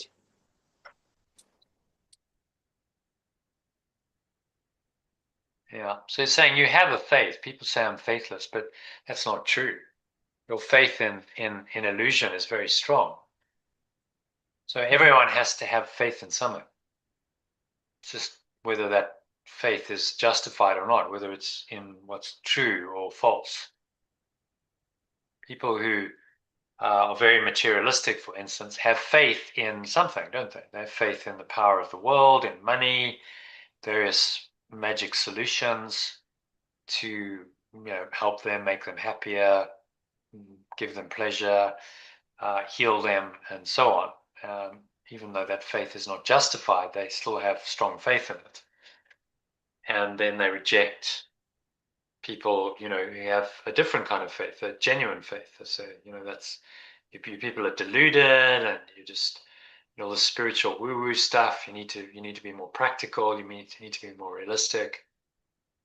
But they have faith, quite a strong faith in the thought system, and be very, very resistant to the truth.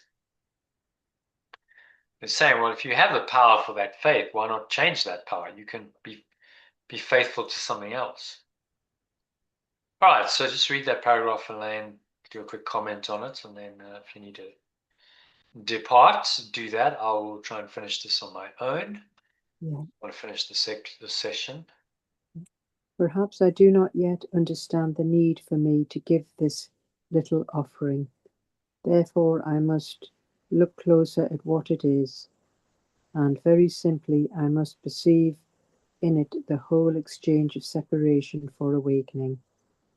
The belief in separation is only an idea that it is possible that things couldn't happen to the extension of perfect love without their will, and so without the will of their source, whose will cannot be separate from their own.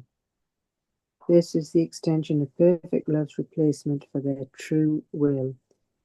A mad revolt against what must forever be true. This is the statement that they have the power to make pure formless awareness of perfect love powerless, and so take the power for themselves and leave themselves without the pure formless awareness of perfect love as willed for them. This is the mad idea I have enshrined as a foundation of my thought system, which I value above all else. And anything that threatens this seems to attack my faith, for it is invested in this insane thought. I must not think that I am faithless, for my belief and trust in this is indeed strong. Okay, so summary, what's he saying here? Well,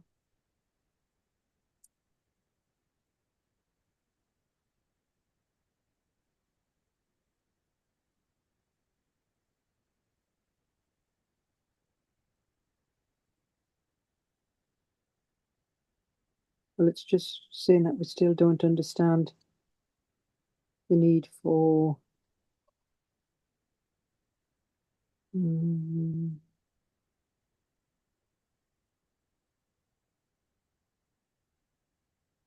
well, the need for the truth of who we really are, and that there's very little to do. So we need to look closer at what it is. It all stems, just to go back to this diagram, which we look at often, it still all stems from this tiny mad idea that separation is true. The belief in separation, that's the ego. And from that tiny mad idea, this whole chain of other thoughts comes, and a world gets projected out, and this whole insane illusion of projection and perception, and The end result of it is you think you're an individual, human or other form of life, but we seem to be in a human form, living in this planet, going around this fireball in the middle of nowhere. It's bizarre. Where are we? We're in this massive space, huge amounts of space, and we just like on this planet going around and around this fireball we call the sun, um, day after day, year after year. We have maybe 80, 90 cycles of this orbits of this fireball, and then we're dead. It's bizarre. It's like, what the hell's going on? Why the hell are we here?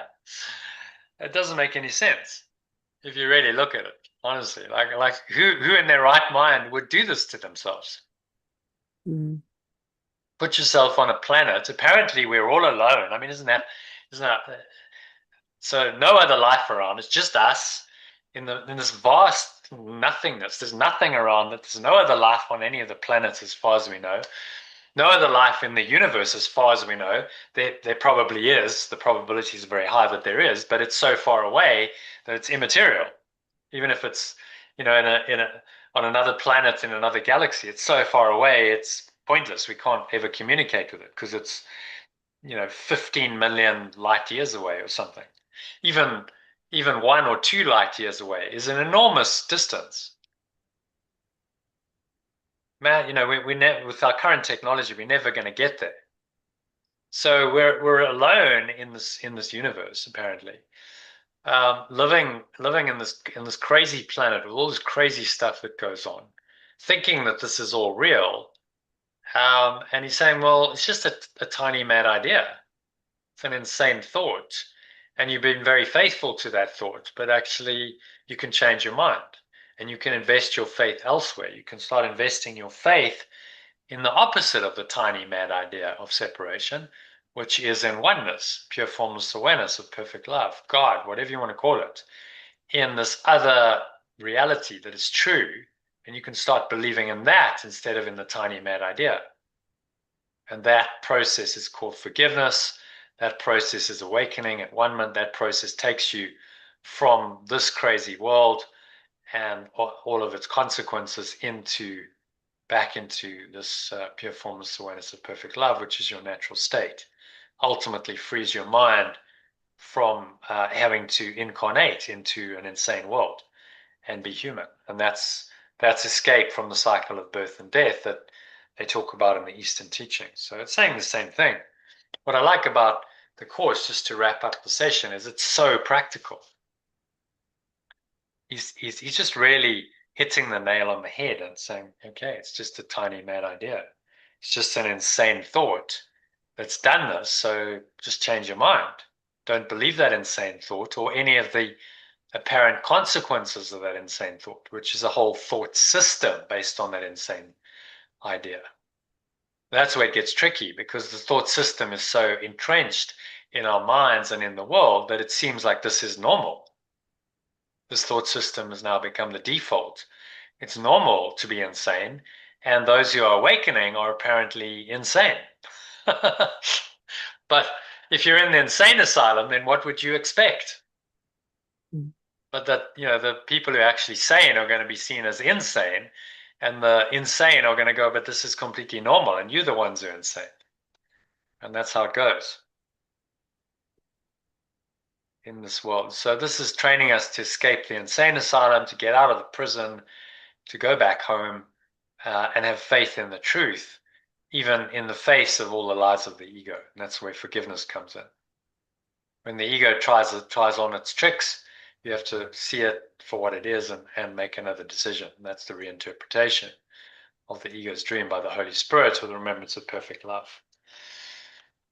Which is what he's talking about here. To end this off, really, I think the key lines for me are just are these three. So maybe read that just to summarize it. Sorry, which What number happens? 3? Number 3, did you say? Read again. Yes, from three, 4, and 5. Yeah. That's really Yeah. absolute crux of what we've Yeah. discussed I am tonight. responsible for what I perceive I choose the feelings I experience and I decide upon the goal I want to achieve. And I ask for everything that seems to happen to me and receive as I have asked. And if you internalize that message, that is going to awaken you. If you are 100% aware of those three statements through your day all the time, you would be awakened, wouldn't you? Yeah. Okay, right now I'm sad, but I'm choosing to be sad. So I can't blame anyone or anything else. This is a choice I'm making right now. Okay, well, if I'm choosing it, the logic then says, well, why don't I choose again? Why don't I choose something else? Why don't I choose to be happy instead if I don't like this state? And this is just self-awareness, which would seem to be obvious and logical, and yet very few people do it. Very few people have the capacity to say, okay, I'm choosing my feelings now, so I'll change my mind. And I choose not to feel those feelings, even though the trigger for the feelings might still be there. I don't have to choose to interpret it that way. That is Yeah. awakening. Yeah. That simple willingness, as he says, is all that's required. So, shall we leave it there, Len? Any other thoughts or Yeah. comments? Yeah. Um, Yeah. No, very good. Good. oh, Yeah. No, it's a very good chapter. Very yeah, good. it is, as I said, chapter 21, in my view. Obviously, there's wisdom in all the chapters, but this one is particularly powerful because Mm. he's talking about projection and perception and how this whole illusion works. And he's giving us the absolute key, saying you must change your mind about the world you perceive. That is Mm. the single key. Yeah. And every great spiritual teaching and tradition says the same thing. Hmm. You must change the way you perceive the world. You can't change the external world and what's happening, but you can change the way you perceive it. Always. It's always within your capacity. So even if you've been crucified as Jesus was, or Viktor Frankl's in a concentration camp, in these horrendous circumstances, being abused by the German guards, he's like, I can still choose to perceive it in a different way. And they cannot take that choice away from me. No Yeah. matter what is happening on the level of form, what's happening to your body, even if they've killed your body in the most brutal fashion, as happened with Yeshua, you can still choose to forgive. That's the message of the crucifixion. Mm. Yeah. Yeah. Okay, so on Very that good. note, if you need to go, then au I'll revoir. read. Wish you Yeah. well. I'll read the rest tomorrow. Yeah. So shall we aim for Wednesday? Yeah. I'll Yeah. confirm That's that. good. Yeah, Mm-hmm. aim for Wednesday evening at Six. 6. Uh, Yeah. That'll Elaine will be good. join us, but I'll confirm that. If she can't do Wednesday, then I'll do Thursday. Yeah. Yeah. Just go with the flow. Yeah. That's good. Okay, Elaine, Okay. Thanks very much. joining. Namaste. Good Wednesday. night. Namaste. Right.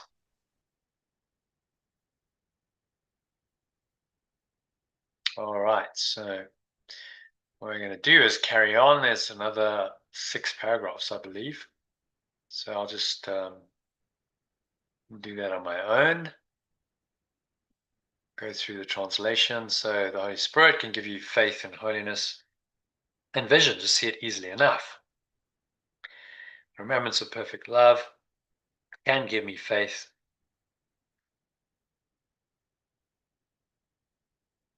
in innocence and change vision to true perception to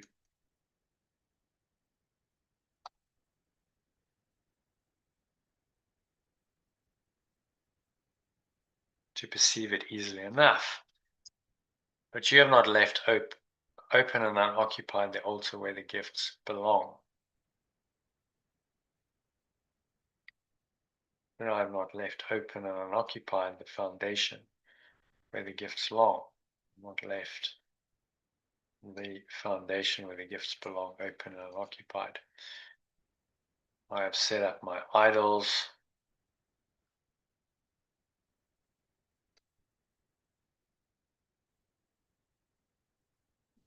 idols to something else means my false beliefs.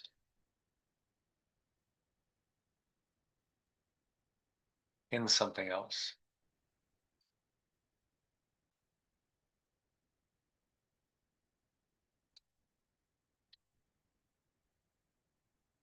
Where they should be. This other will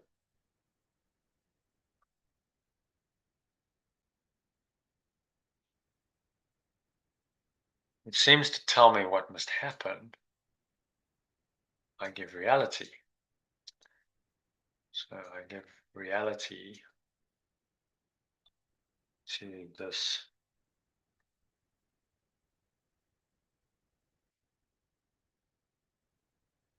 other will.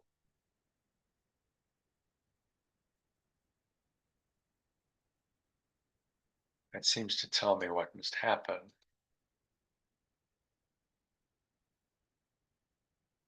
And what would show you otherwise must therefore seem unreal.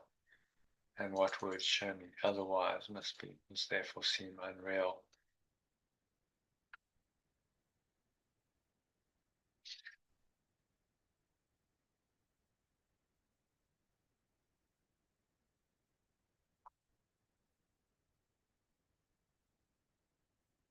It shows me, let's say, another reality.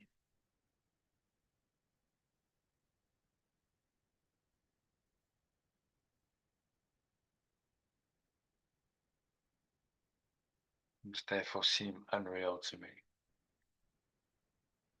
All it is asked of you is to make room for truth.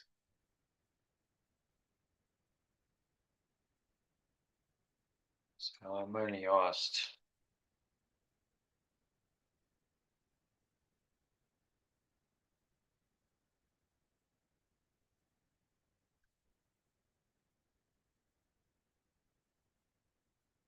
to make room for truth. You are not asked to make or do what lies beyond your understanding. I'm not asked to extend or do what lies beyond my understanding.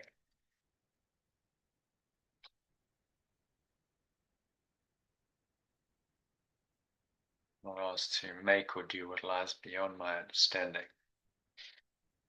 All you're asked to do is let it in, only to stop your interference with what will happen of itself, simply to recognize again the presence of what you thought you gave away. All I'm asked to do is let it in,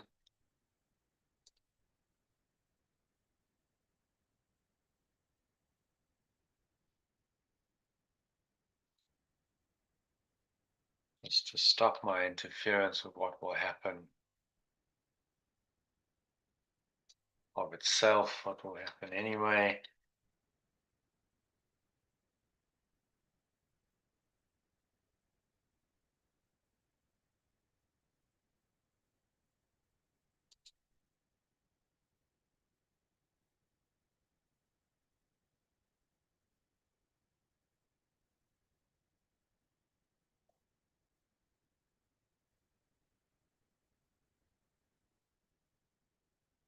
Simply recognize, again, that's exactly what recognition means, to recognize, to rethink, to recognize again the presence of what I thought I gave away. Let's put a capital there.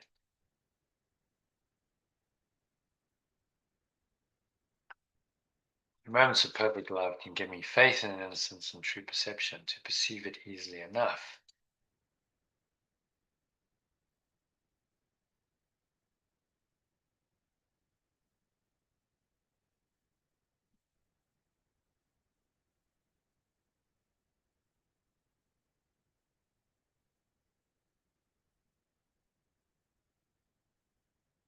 With capital I there, as we talk about innocence, which is a divine quality, so it's capitalized.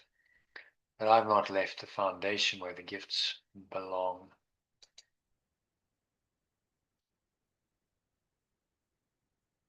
Open and unoccupied. I've set up my false beliefs in something else where they should be.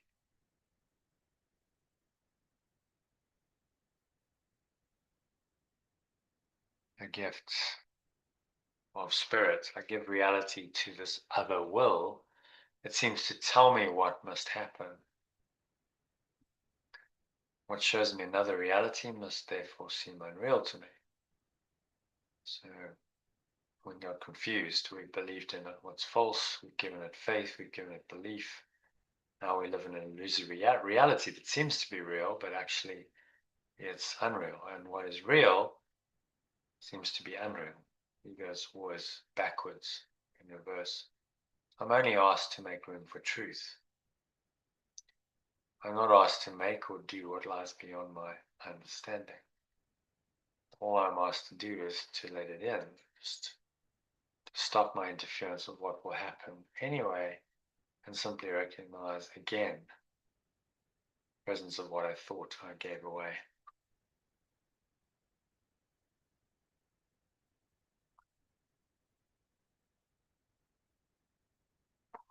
So very simple, he's saying, have faith in the truth.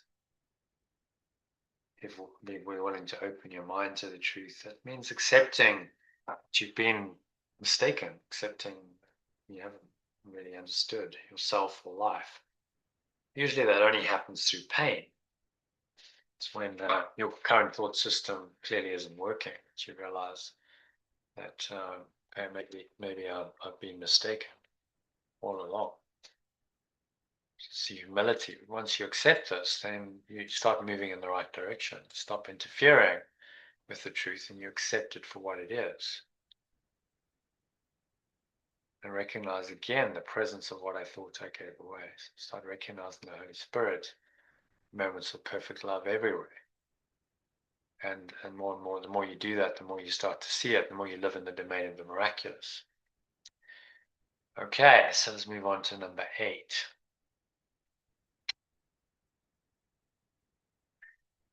So be willing for an instant to leave your foundation, your altars. I'm translating altars as foundations, free of what you placed upon them, and what is really there you cannot fail to see.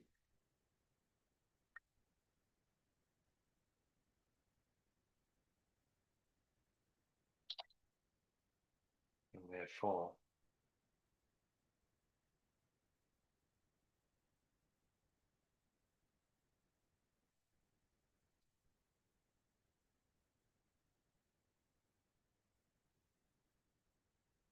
I'm willing for a moment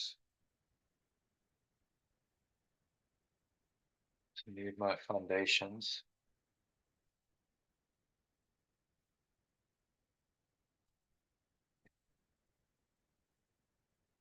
leave the foundations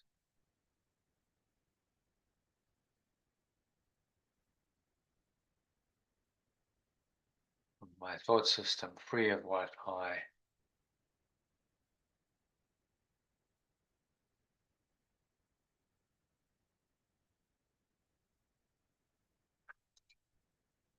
placed on them.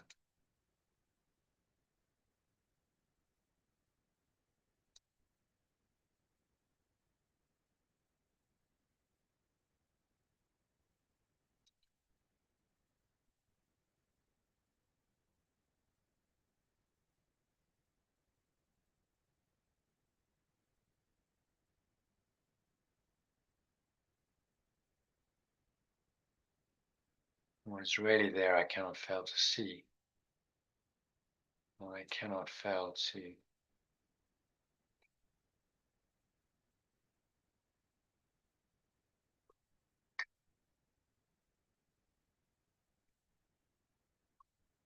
not fail to perceive.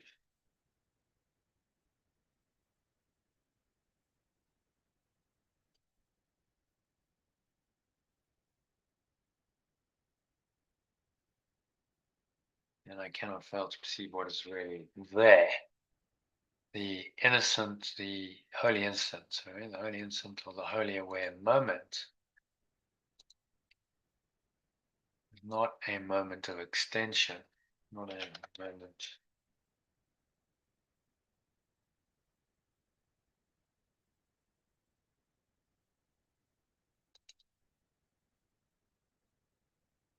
of creation.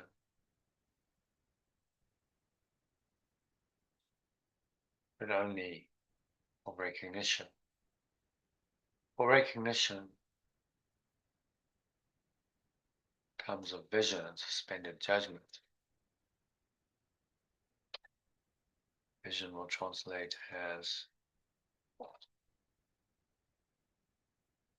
true perception.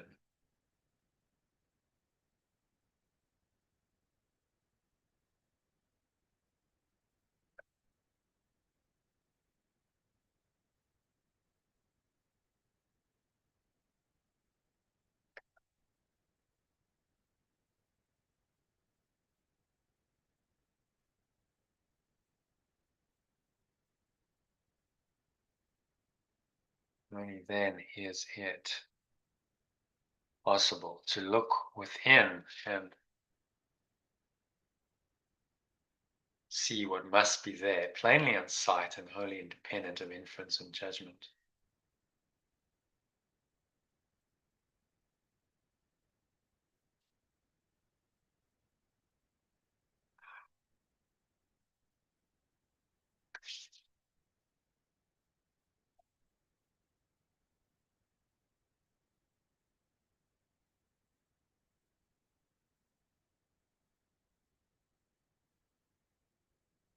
Change perceive to understand. Understand what must be there.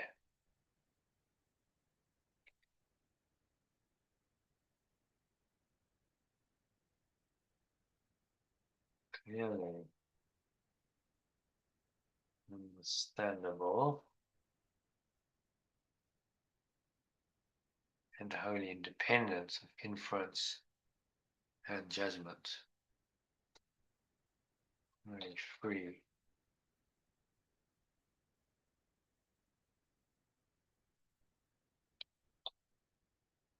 Undoing is not my task, but it is up to me to welcome it or not.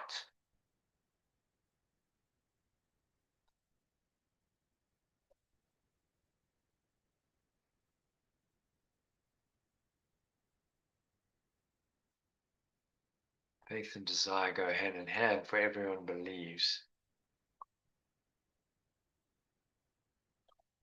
in what they want. Right? So you noticed if you really want something, then you believe it, even if it's not true.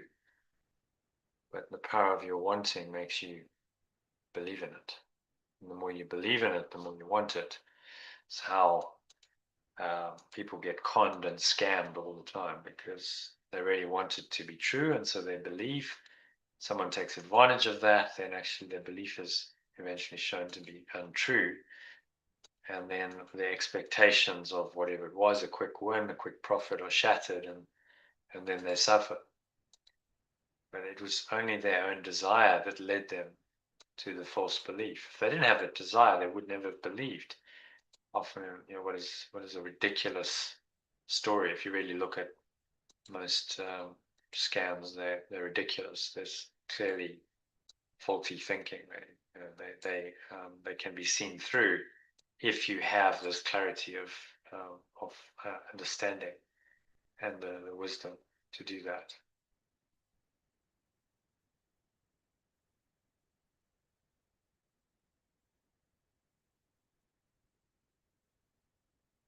Okay, so let's move on to number 9. I've already said that wishful thinking is how the ego deals with what it wants to make it so. I've already said, so say yes, sure.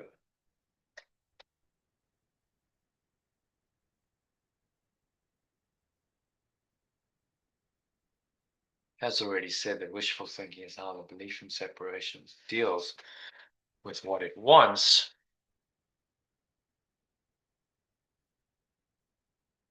to make it so, to make it real. There's no better demonstration of the power of wanting and therefore of faith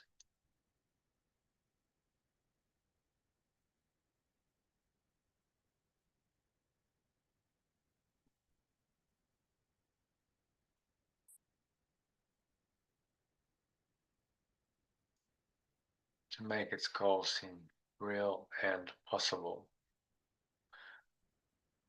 Faith in the unreal leads to adjustments of reality to make it fit the goal of madness. Faith in the unreal leads to adjustments of reality to make it fit the goal of madness.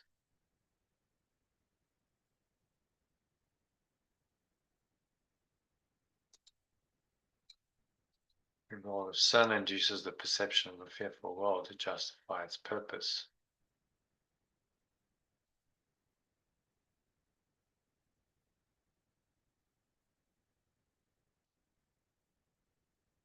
I will see or I will perceive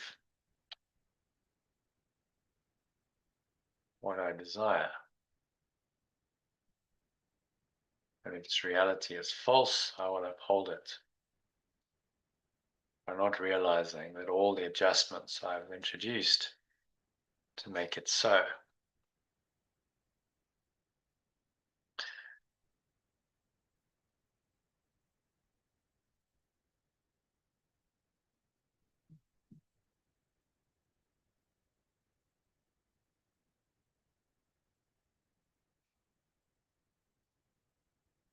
make it seem real. Okay, let's read that from the top. So Yesha's already said that wishful thinking, how the belief in separation deals with what it wants to make it real.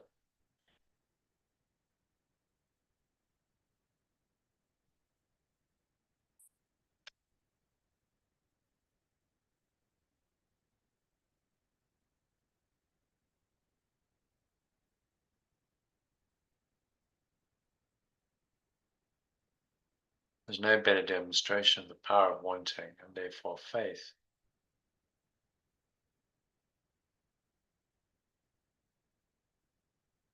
to make its goal seem real and possible. Faith in the unreal leads to adjustments of reality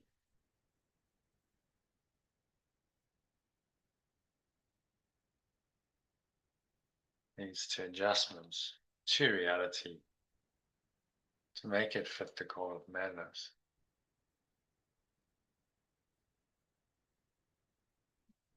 To make it fit the goal of madness, the goal of sin induces the perception of a fearful world to justify its purpose. I will perceive what I desire. If its reality is false, I will uphold it by not realizing all adjustments I've introduced to make it seem real. So what he's saying is we've really done a job on ourselves. We've made all these adjustments to reality. Got a whole thought system that's really based on this tiny mad idea of separation, and none of it's true. But if I want to uphold it, I don't realize all the adjustments that are part of this thought system to make it seem to be true, which cost me time and energy and money and so much, and the love that I really have. So false reality produces a false world. When we value that world, we keep it in place and we keep ourselves a prisoner of that world. Okay, so moving on to number 10. When vision is denied, confusion of cause and effect becomes inevitable. When vision is denied, confusion of cause and effect becomes inevitable.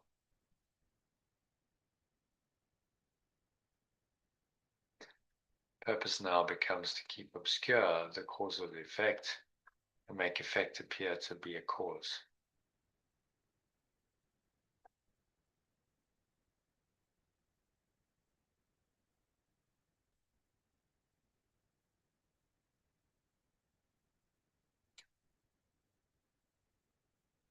The seeming independence of effect enables it to be regarded as standing by itself and capable of serving as a cause of the events and feelings its maker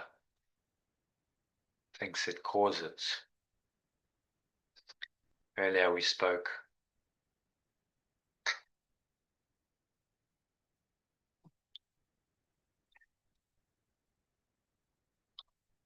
earlier Yeshua spoke of my desire to extend original as create your own creator, to create my own creator.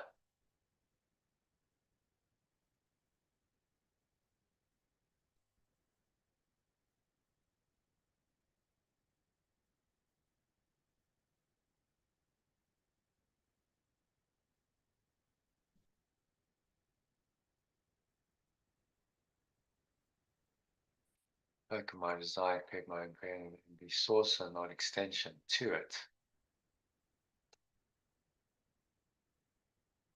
The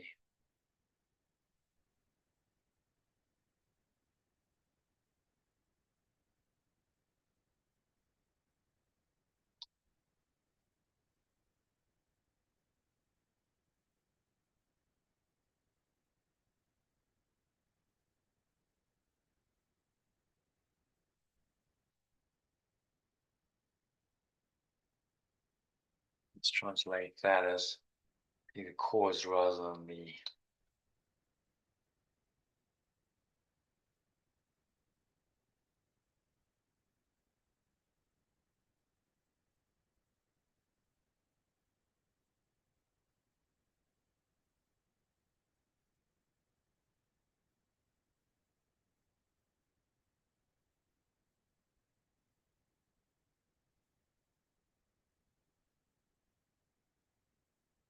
cause rather than the effect.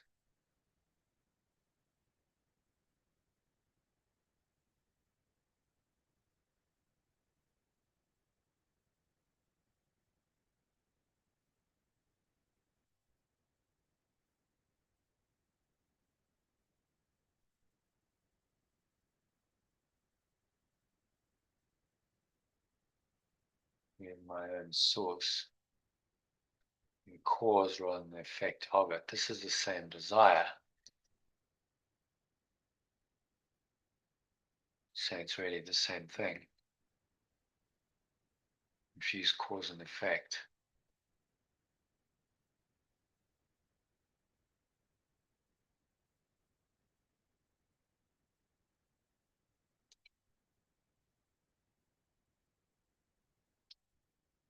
Extension is the effect. His cause I would deny. Son is the effect. His cause he would deny.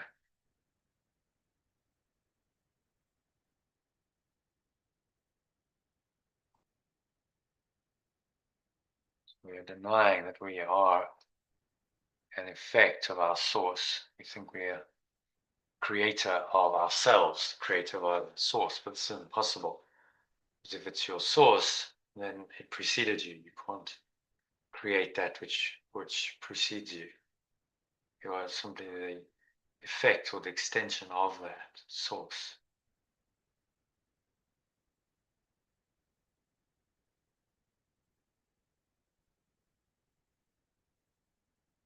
So I seem to be the cause producing real effects. Nothing can have effects without a cause, and to confuse the two is merely to fail to understand them both.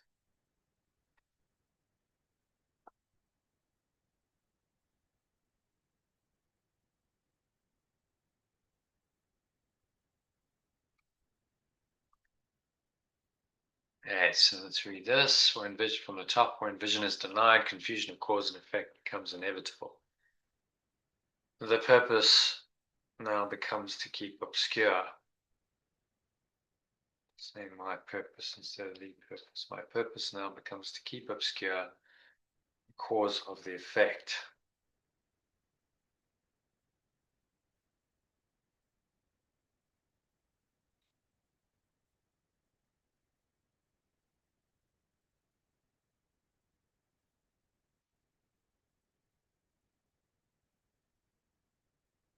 And make effects appear to be a cause.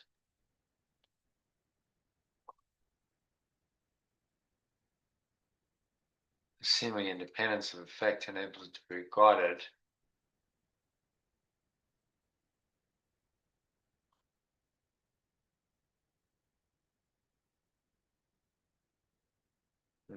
it as standing by itself and capable of serving as a cause of the events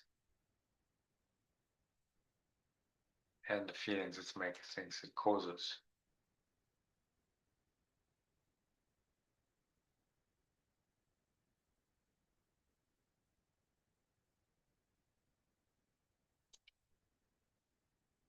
Earlier, Esha spoke of my desire to create my own source and be the cause rather than the effect of it. This is the same desire. So we try to create our own source, which is obviously delusional because you can't create your source preceded you. But this is what the ego is trying to do. The extension is the effect whose cause I want to deny. So I seem to be the cause producing real effects.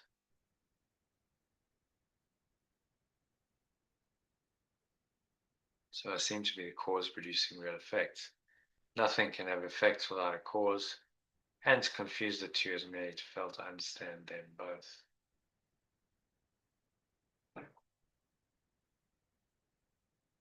Right, so it's really going to cause and effect here and saying that the ego is done, separate self is done as reverse cause and effect. So the true cause, which is our source, has now been relegated to an effect. And what is an effect, being the world, has now become the cause.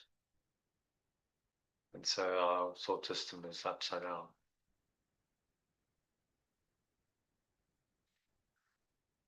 Okay. Just going to take a quick break. Give me 2 minutes and I'll be back.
Okay, so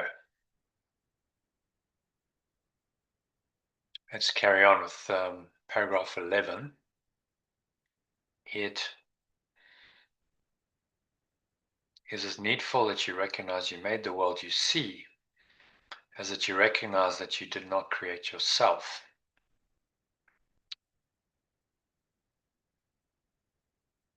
Let's change needful to necessary. It's necessary. I recognize the world I see. Recognize I made the world I see. Made the world I perceive.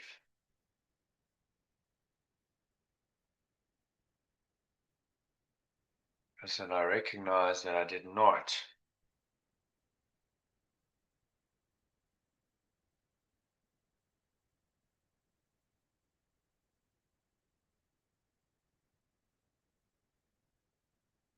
create my, say, capital self. Because that's your true self, which comes from God, comes from source, or it's beyond your power to change or create. They are the same mistake. Nothing created not by your creator has any influence over you.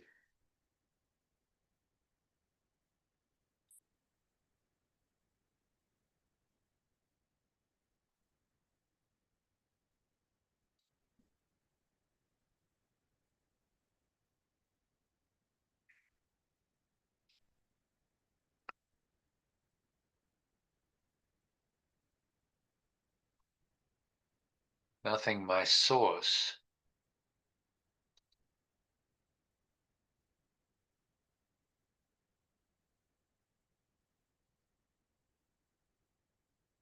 does not extend has any influence over me.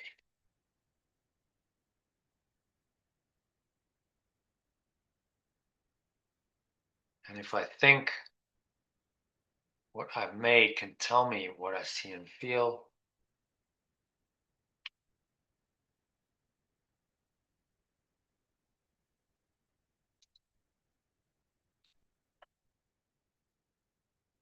and have faith in its ability to do so, I'm denying my source and believing that I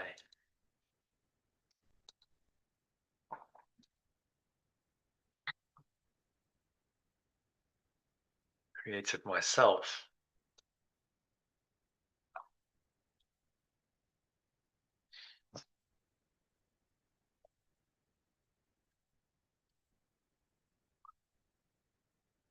Or if you think the world you made has power to make you what it wills, you're confusing Son and Father, effect and source. Or if I think the world I made is the power,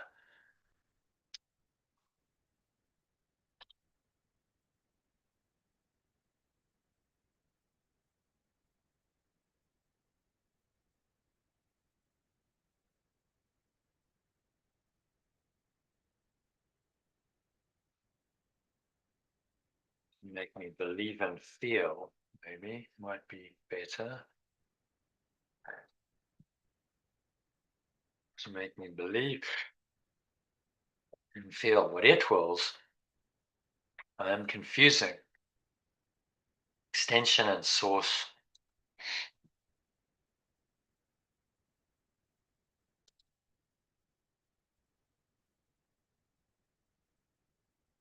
effect and cause.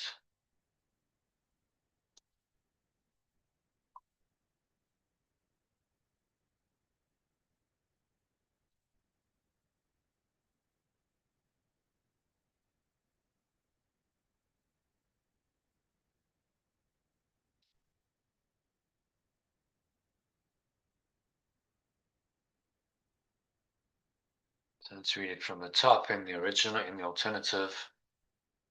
So it is as necessary that I recognize I made the world I perceive as that I recognize that I did not create my capital self. They are the same mistake, right? I believe I made the world I perceive. I must also believe that I created myself, because the self concept, the Figo's false self concept, is the source of the world that it has projected out. And we believe is real, but is actually illusory because the self, false self that made it up is also illusory. This is the mistake. They are one and the same mistake, just two sides of the same illusory coin. Nothing my source does not extend as any influence over me.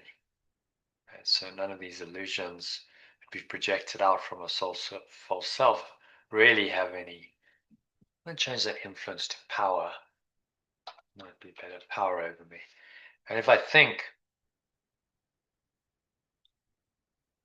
that what I make can tell me what I see and feel and have faith in its inability to do so, I'm denying my source and believing that I created myself. And so making the connection clearly between the external world, we believe the external world is telling us who we are, telling us how we should react and behave. Let's go to integral model, we'll see that very clearly. External world, which you've actually projected out from a false self-concept, is now telling us that this is who we are and that we should think and feel and act in these certain ways. That's a mistake, and it's the same mistake as believing that we have created our own source. We've made up a false self-concept instead of accepting our true source. That false self-concept then projects this world because it's blind and ignorant. It doesn't want us to know this, so it wants us to believe that the external world is actually now the cause of our negative thoughts and emotions, when in fact we decided that those thoughts and emotions we preferred in place of truth. So we're getting very confused between cause and effect. We think that the external world is the cause and the effect is our thoughts and emotions, and in fact our self-concept, when in fact we made up the self-concept which makes up the world, projects it out, and then we believe erroneously that that projected world is now causing these thoughts and emotions which are negative, which in fact are the cause of it. So this is metaphysically what's happening. We're confusing cause and effect. We're believing that we made and created ourselves, which is impossible because our source is beyond what we can miscreate. Our source exists eternally, and it's simply a matter of us accepting that or denying it. That's the choice we all must make. Okay, let's move on then to number 12. Son's creations are like his father's. Extensions are like its sources. Yet, in creating them, the son does not delude himself that he is independent of his source. Yet in extending them, the extension does not delude itself, capital, because extension is capitalized, the son or the extension of perfect love, does not delude itself that it is independent of its source. Its union with it is the source of its extending. His union with it is the source of his creating.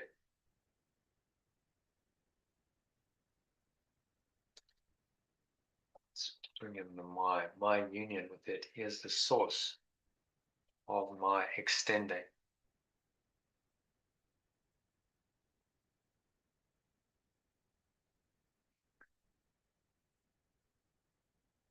Apart from this, he has no power to create, and what he makes is meaningless.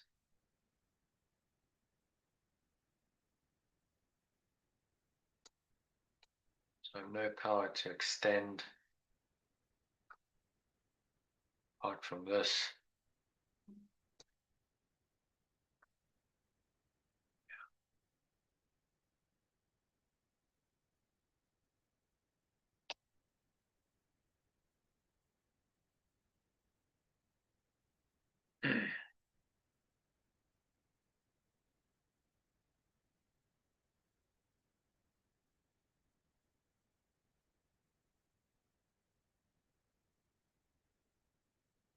and what I make is meaningless.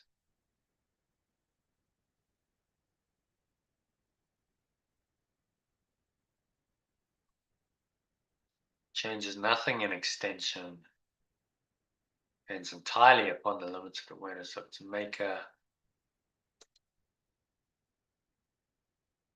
and cannot serve to justify the belief in separation. So creation becomes extension.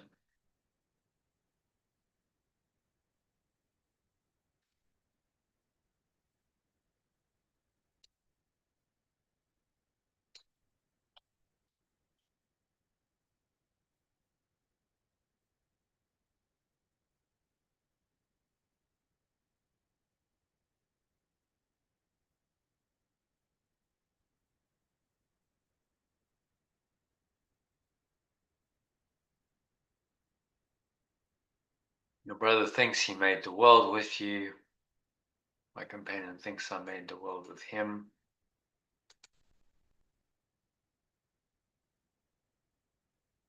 I realize that my companions think.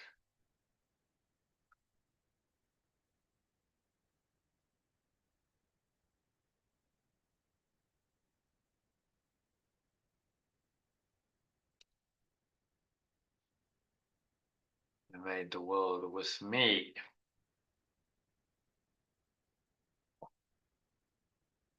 As he denies creation.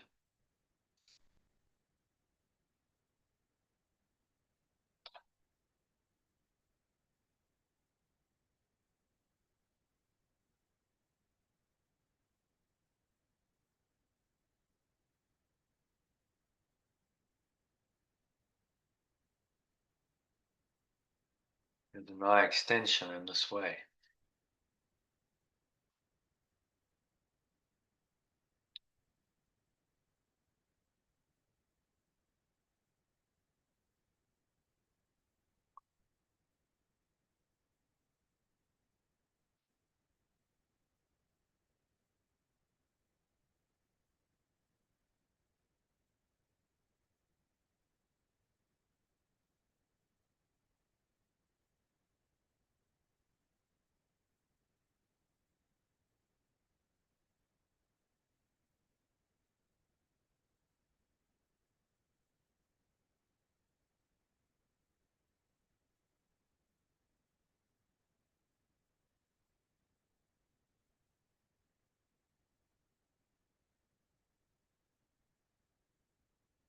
Why they deny extension.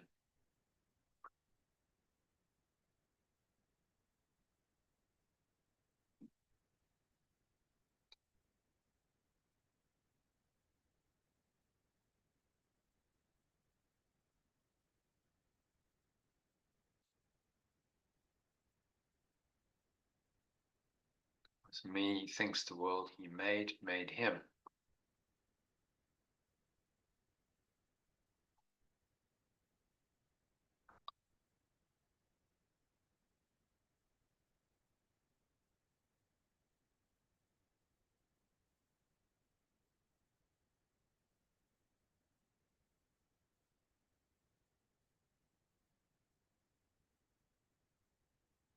They think the world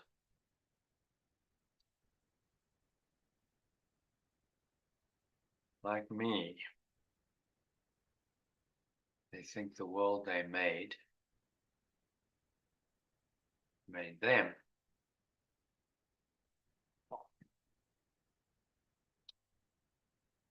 And so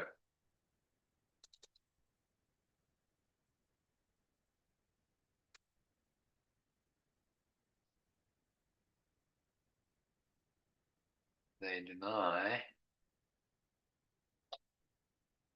they made it.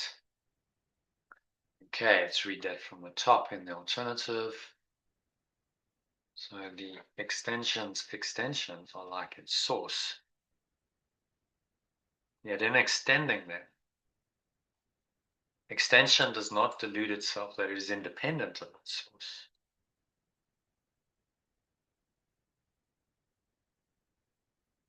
My union with it is the source of my extending. I have no power to extend apart from this.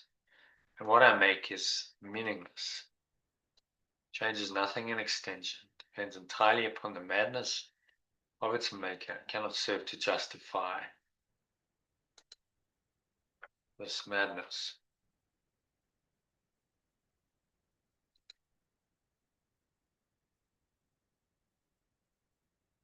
The companions think they made the world with me. In this way, they deny extension. Like me, they think the world they made them. And so they deny they made it. So very simply, we think the world made them. We think we're born into bodies, a product of two other bodies procreating, and the world made us.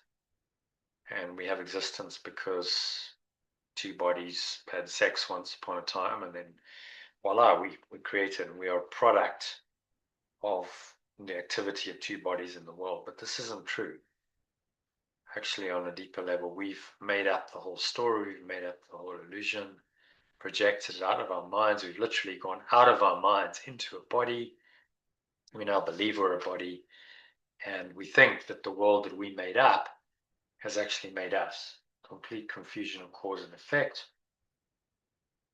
No wonder the world doesn't work, because we're totally confused about cause and effect. So if you don't know what's cause and what's effect, how can you ever address the root cause? Can't, which is why we have a world where everyone's trying to fix the symptoms, the effects, rather than the causes. Look at modern medicine. Look at any so-called science, and you see that we're working on trying to change the effects rather than the causes. Allopathic medicine says, well, let's fix the symptoms. Let's treat the symptoms with a drug or something else, rather than going to the root cause, which lies in the mind. And let's look at the mind, and let's try and heal the mind. Even psychiatry, which deals with the mind, says, no, actually the problem in the mind is a chemical imbalance. So the cause of the problem is an imbalance in brain chemistry. So let's fix that with drugs. And actually the problem is fundamentally a false belief in the mind, a false self-concept. No amount of drugs are going to fix that. Only a fundamental change of mind, a miracle, is going to fix that. So highlighting here the delusion really of the world, the confusion between cause and effect, and why we're so confused, why we can't find solutions in the world, because we're confusing cause and effect. Okay, last paragraph then, on to number 13. And then we'll just do a quick summary. So yet the truth is, you and your brother were both created by a loving Father who created you together and as one. Yet the truth is, my companion and I were both extended by a loving source. I don't see, oh, we should use past tense. Let's make it present. Are both extended by a loving source who extended us together and as one.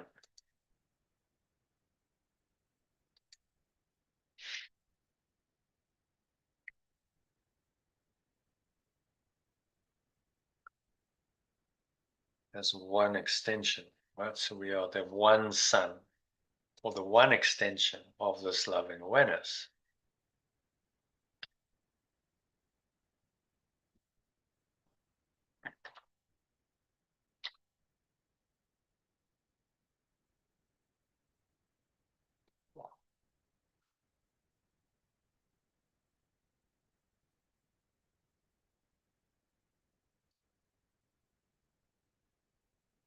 See what proves otherwise, and you deny your whole reality.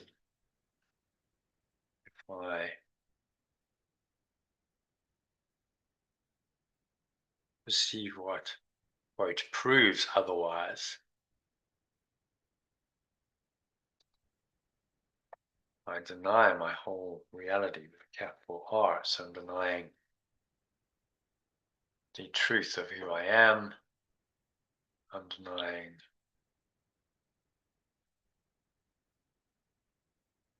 my true self, or higher awareness, extension, the sun, and its source, which is love, being, pure formless awareness of perfect love, whatever you want to call it. I'm denying all that. That's what he's saying. That's the consequence of doing this. If I perceive this world in the red, all experiences seem to exist and happen physically, universe of time and space, and I make them real, then I am effectively denying my source. I'm denying level one, as Ken Wapnick called it. So level one is ultimate truth. That's absolute, that's infinite and eternal. But level two, the illusion, denies that. If I believe in level two, then I must deny level one. If I believe only in level one, then I must deny level two. Very simple. Truth and illusion don't mix.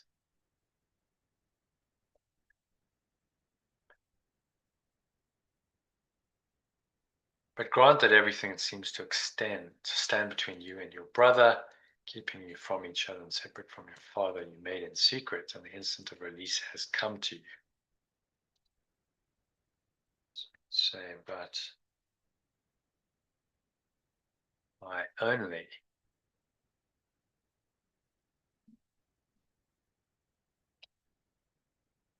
need to grant that everything that seems to stand between me and my companion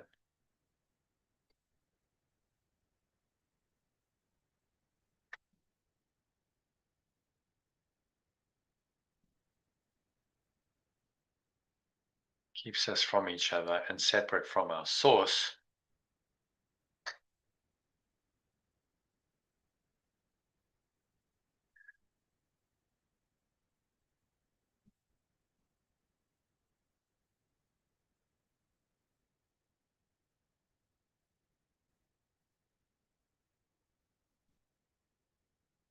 I only need to grant, maybe accept would be better. I only need to accept everything that seems to stand between me and my companion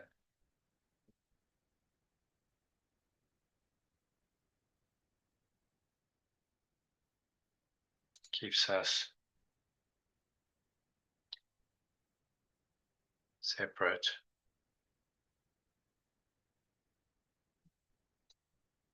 keeps us apart from each other and separate from our source.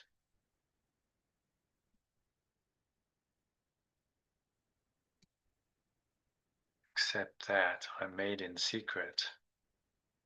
I need to accept that I made in secret everything. I made everything that seems to stand between me and my companion and keeps us apart, separate from our source. In secret, and the wholly aware moment of release has come to me.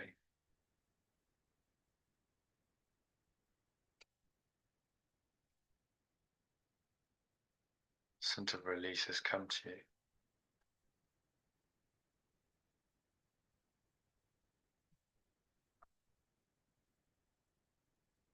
Moment of release.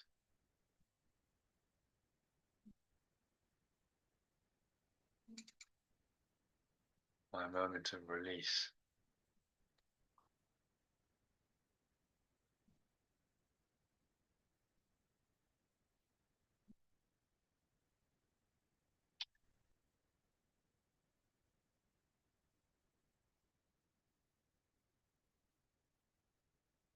All its effects are gone because its source has been uncovered. All its effects are gone because its source has been uncovered. It is its seeming independence of its source keeps you prisoner.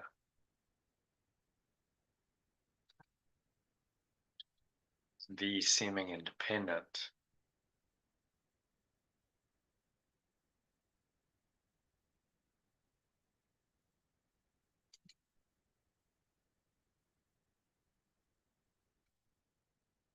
And this is the same mistake as thinking you are independent of the source by which you were created and have never left. So the same mistake as thinking I'm independent of the source by which you were created. Source, say that extends me. So the source is just pure formless awareness of perfect love. I am that awareness. The source really just extends me. I only have awareness because of my source. There's the same mistake of thinking I'm independent of the source that extends me.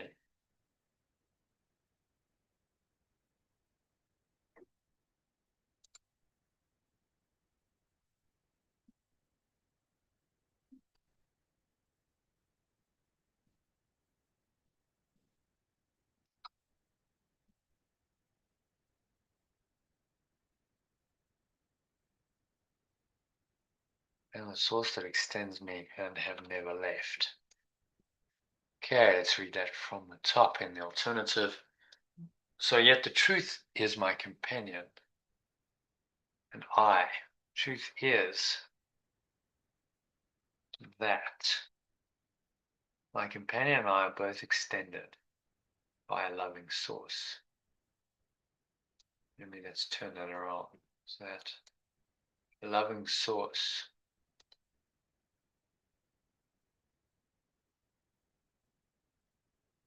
extends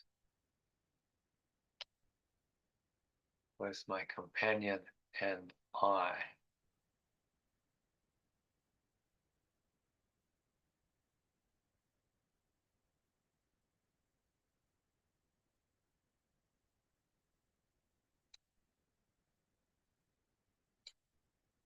Together and as one extension.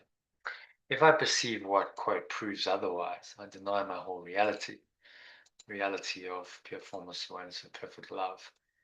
That is my source, that I really am. But I only need to accept that I made everything that seems to stand between me and my companion.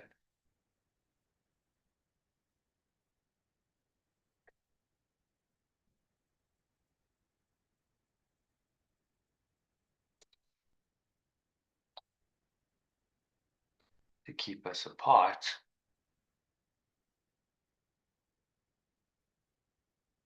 And separate from our source in secret. And my moment of release has arrived.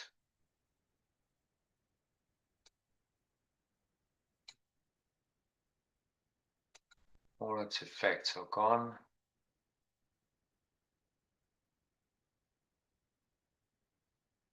Because its source has been uncovered.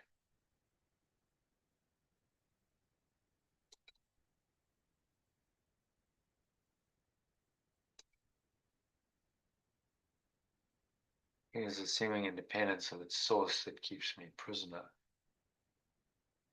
This is the same mistake as thinking I'm independent of the source, capital source, that extends me and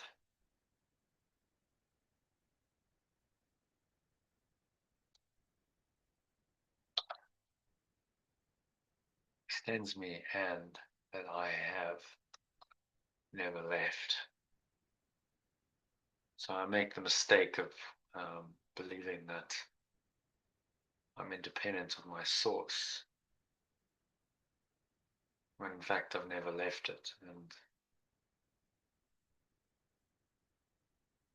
when I make that mistake, I make all kinds of other mistakes, as is shown here in this diagram. If we go down to the descent into the whole diagram, see very clearly that one tiny mad idea, which is false, then leads to all kinds of other mad ideas. We go down the ladder of separation. This is the descent into hell, a helpless, animated life, and everything in this new thought system and this new world is upside down, is backwards, and really makes no sense if it's perceived from the perspective of truth, which is what the Holy Spirit, remembrance of perfect love, helps us do, and just reinterpret all this madness and realize that none of it is true, none of it is ultimate reality or truth. We can let go of it all, and we can return our minds to this pure formless awareness of perfect love. Okay, so on that note, let's do the summary and the key message to close this particular section out.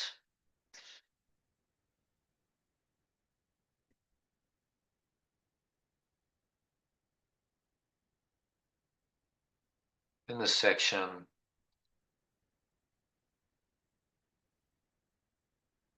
I'm asked to reflect on simple transformation, simple change of mind, shall we say, quite to awaken to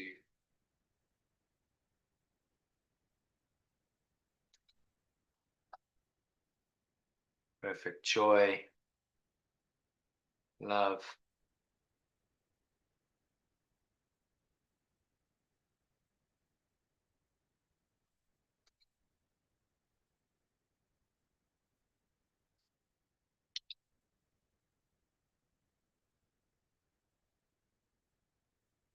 say, which is understanding of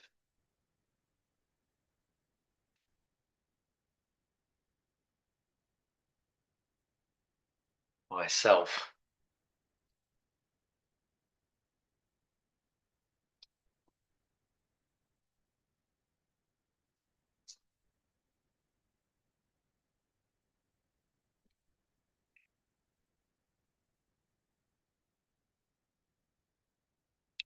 All it takes is a small willingness, a little offering to change my mindset and recognize my responsibility for what I see and feel.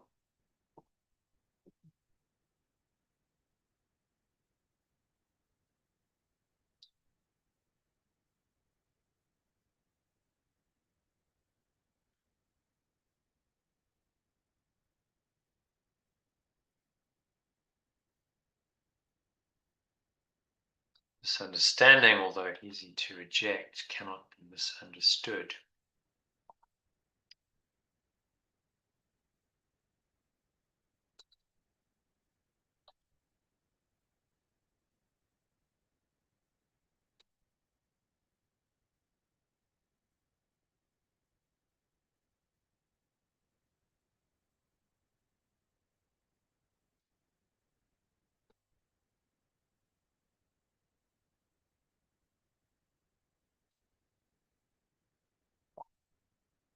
I recognize I'm not helpless, but have chosen,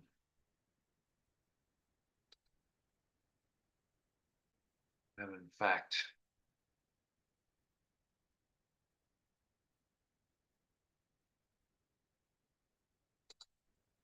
chosen what seems to happen to me.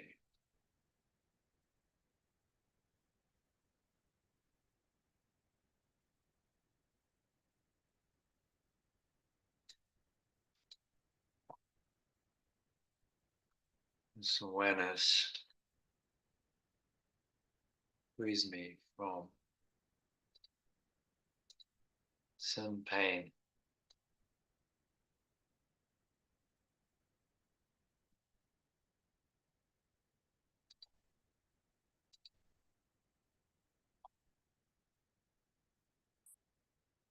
and the results of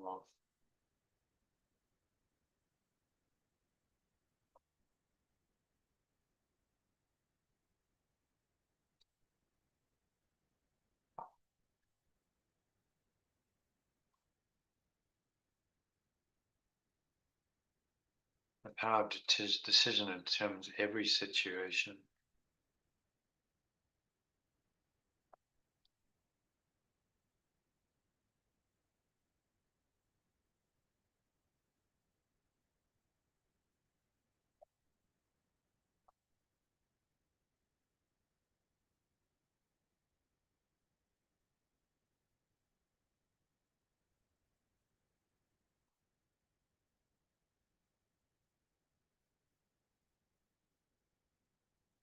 Power of decision determines the outcome of which I've made up, and nothing happens outside of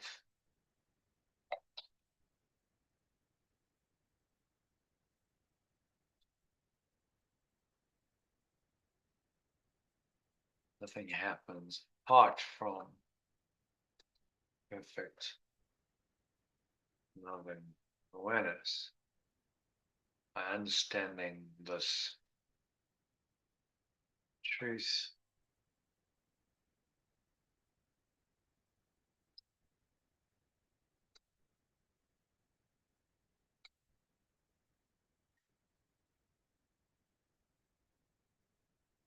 and claim my true power and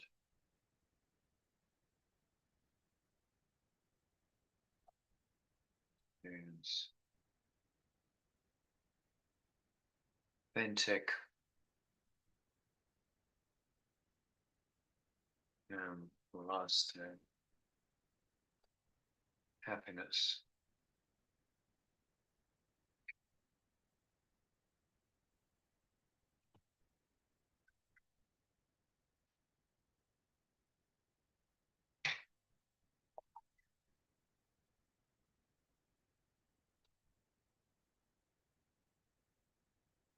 world I perceive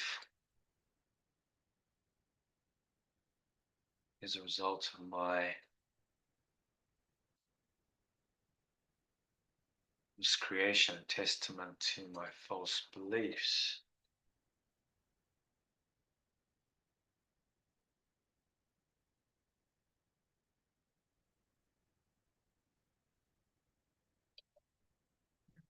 To my false beliefs. However, this was the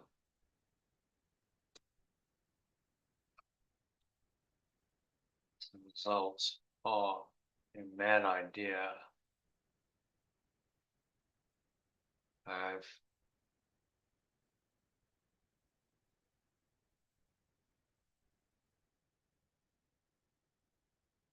valued.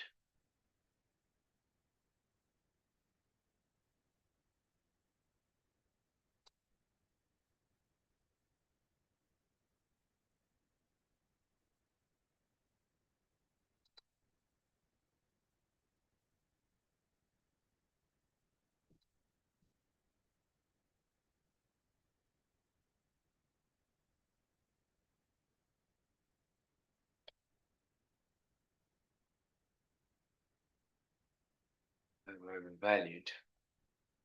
Sweet truth, all I must do is make room for it and stop interfering with what will happen naturally. When I do, faith and desire go hand in hand.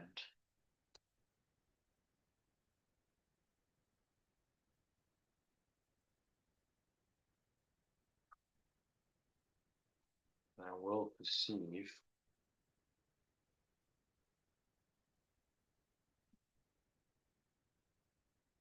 what I desire.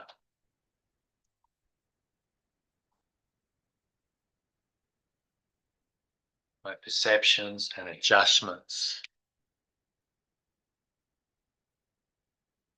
to make reality fit my madness or manifestations of my wishful thinking.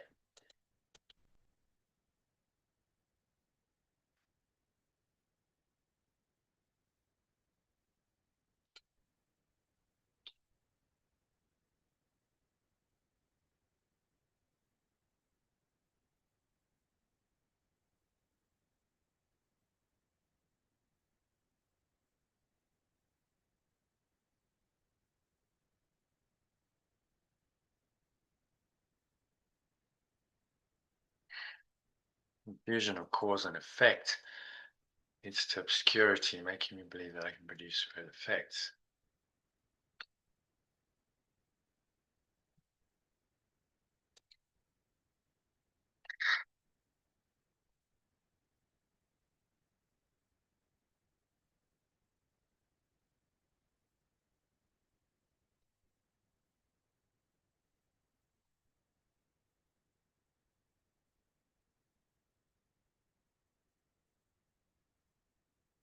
Confusion of cause and effect obscures my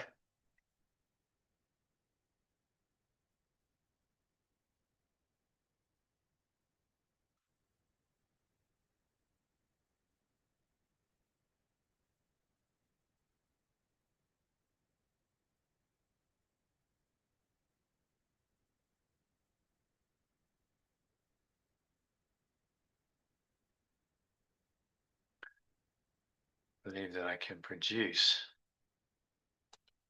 real effects, recognizing that I made the world I see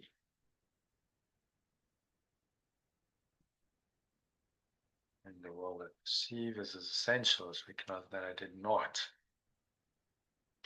create myself.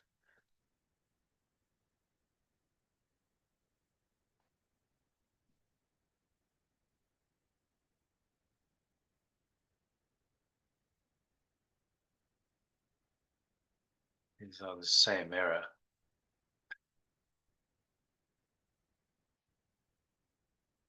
I must understand that I am an extension of the loving source.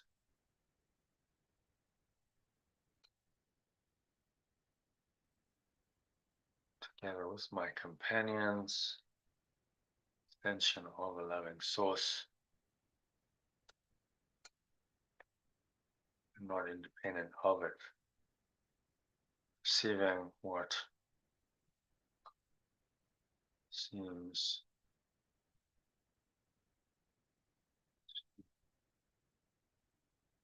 quite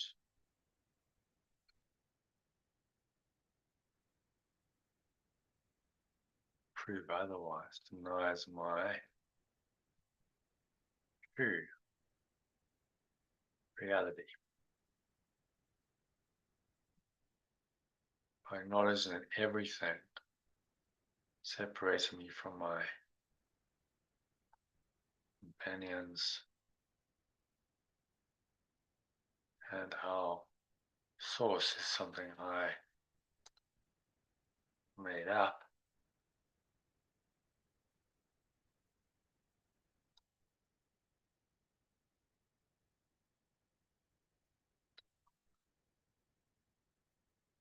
I perceive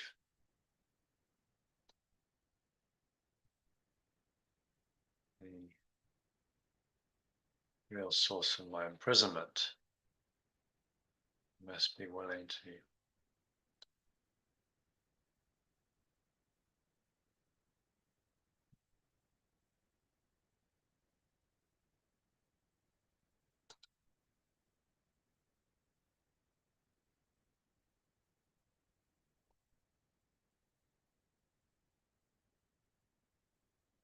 stand the true source of my imprisonment.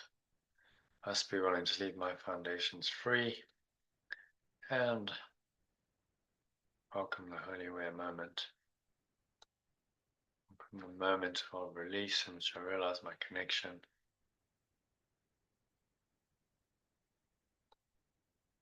to be truly free.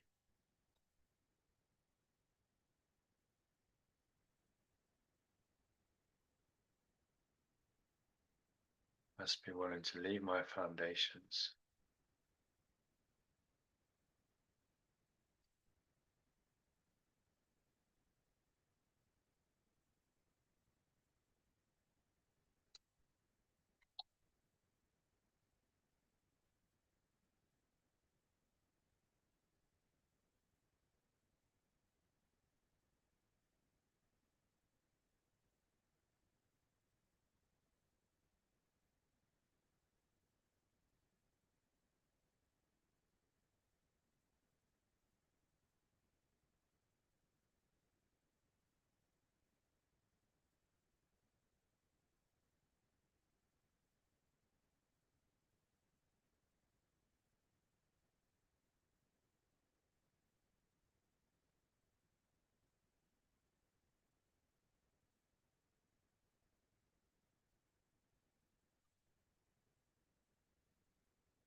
Oh.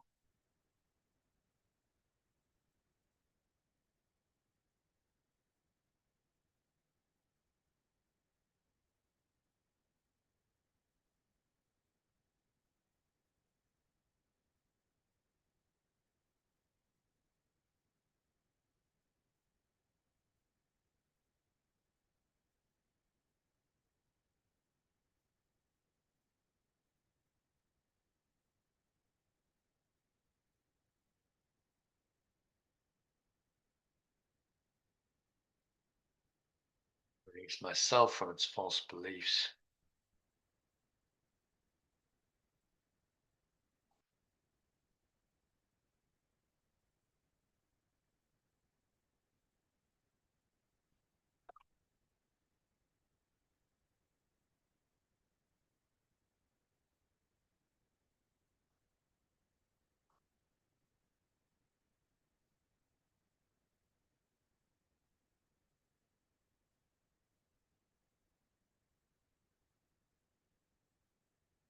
Yeah, so I acknowledge that everything separating from my companions and our source is something I made up.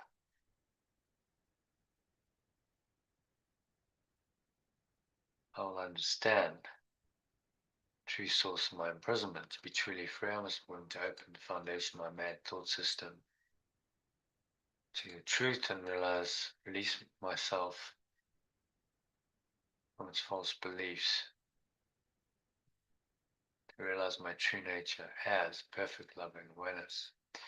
Okay, so the key message is I'm completely responsible for all my perceptions and experiences. Recognizing that I have the power to choose my feelings, experiences, and destiny as an extension of a loving source, I can transform my reality.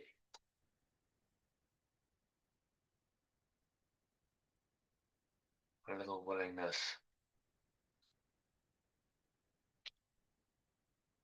my understanding.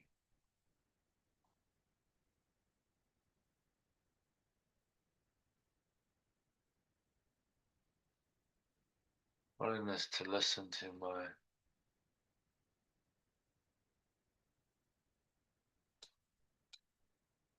my source is all it takes for me to experience.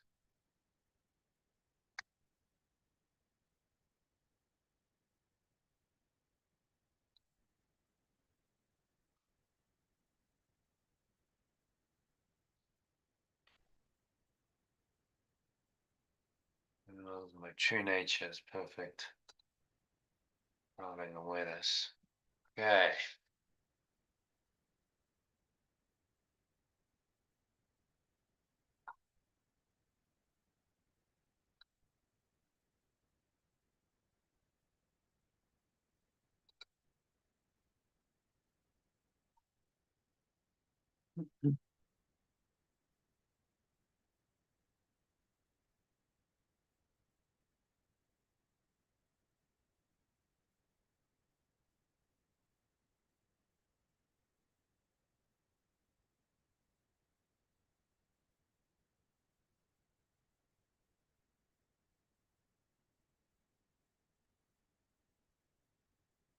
I'm completely responsible for all my perceptions and experiences, recognizing I have the power to choose my feelings, experiences, and destiny as an extension of a loving source. I can transform my understanding of reality.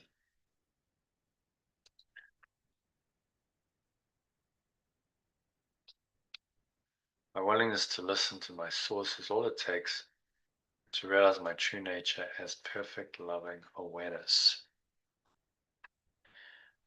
Okay, so the message here is really that I'm fully responsible. When I claim my responsibility, then I wake up to who I really am. If I deny that responsibility, I remain a slave of my own projections, which is to confuse cause and effect, and is the primary confusion of this world. We think that the world is enslaving us when in fact our mind is enslaving us, and we projected the world as the prison, as the manifestation of that enslavement. But we are still responsible for it. It's a harder, something difficult to realize, but it's the truth. So I hope this section has helped you to realize that simple truth, to accept the truth that you are responsible for all of your perceptions, all of your experiences, no matter how much your ego wants you to blame someone else, especially for the bad ones, and say, I'm unhappy and sad and distraught and traumatized because of something outside me. The truth is that you made it all up. So you chose to experience it on some level. I know that's a hard lesson to learn, especially when people have experienced some horrific traumatic things. But all of that was just a projection coming from your own traumatized mind, from your own ego. And as such, you see it as such means that those experiences were illusory, and therefore you can let go of them, be free of them. So it's ultimately a very liberating thing to do. When you claim full responsibility, it means you have the responsibility also the power to let go of those thoughts and emotions that enslave you. And that power is your only real power in this world. You can't change the world, you can't change the externals very much. Circumstances, people, places, events, they seem to have a mind of their own, and a will of their own. And if you've tried to change that, you'll see how futile and frustrating it is. But if you just focus on changing your perception of it, that's very doable. That's what this course focuses on. So I hope this very profound section has been helpful. Thanks for sticking with me until the end. It has been a long one, but I believe a very deep, profound one. So I hope that's helped you understand this very, very profound teaching in the course a little bit better. This is, as I said, one of the most profound chapters, and all of them explain some of the key concepts really well. One of which was explained tonight, key idea of taking full responsibility as a way of awakening from the nightmare of confusing cause and effect. I hope that helps you. If you would like to get a little bit more help, feel free to subscribe to the channel. I go live once or twice a week, so you can get that on a live stream or recording. You can also go to lifepool.com. You'll see that in the background, in the virtual background that I brought, lifepool.com.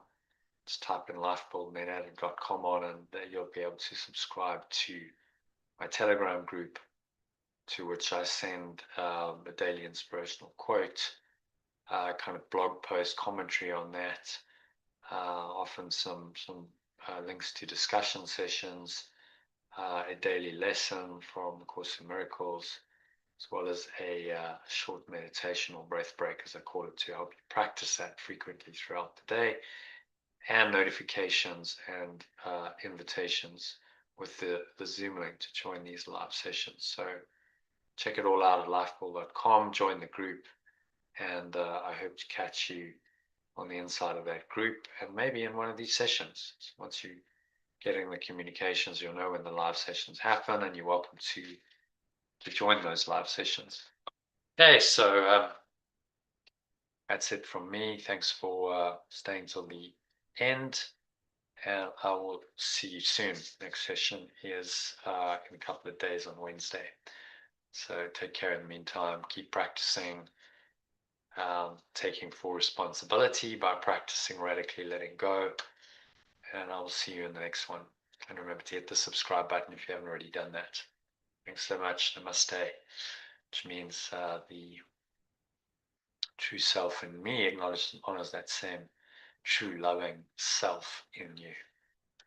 So much love, peace, and joy in that self.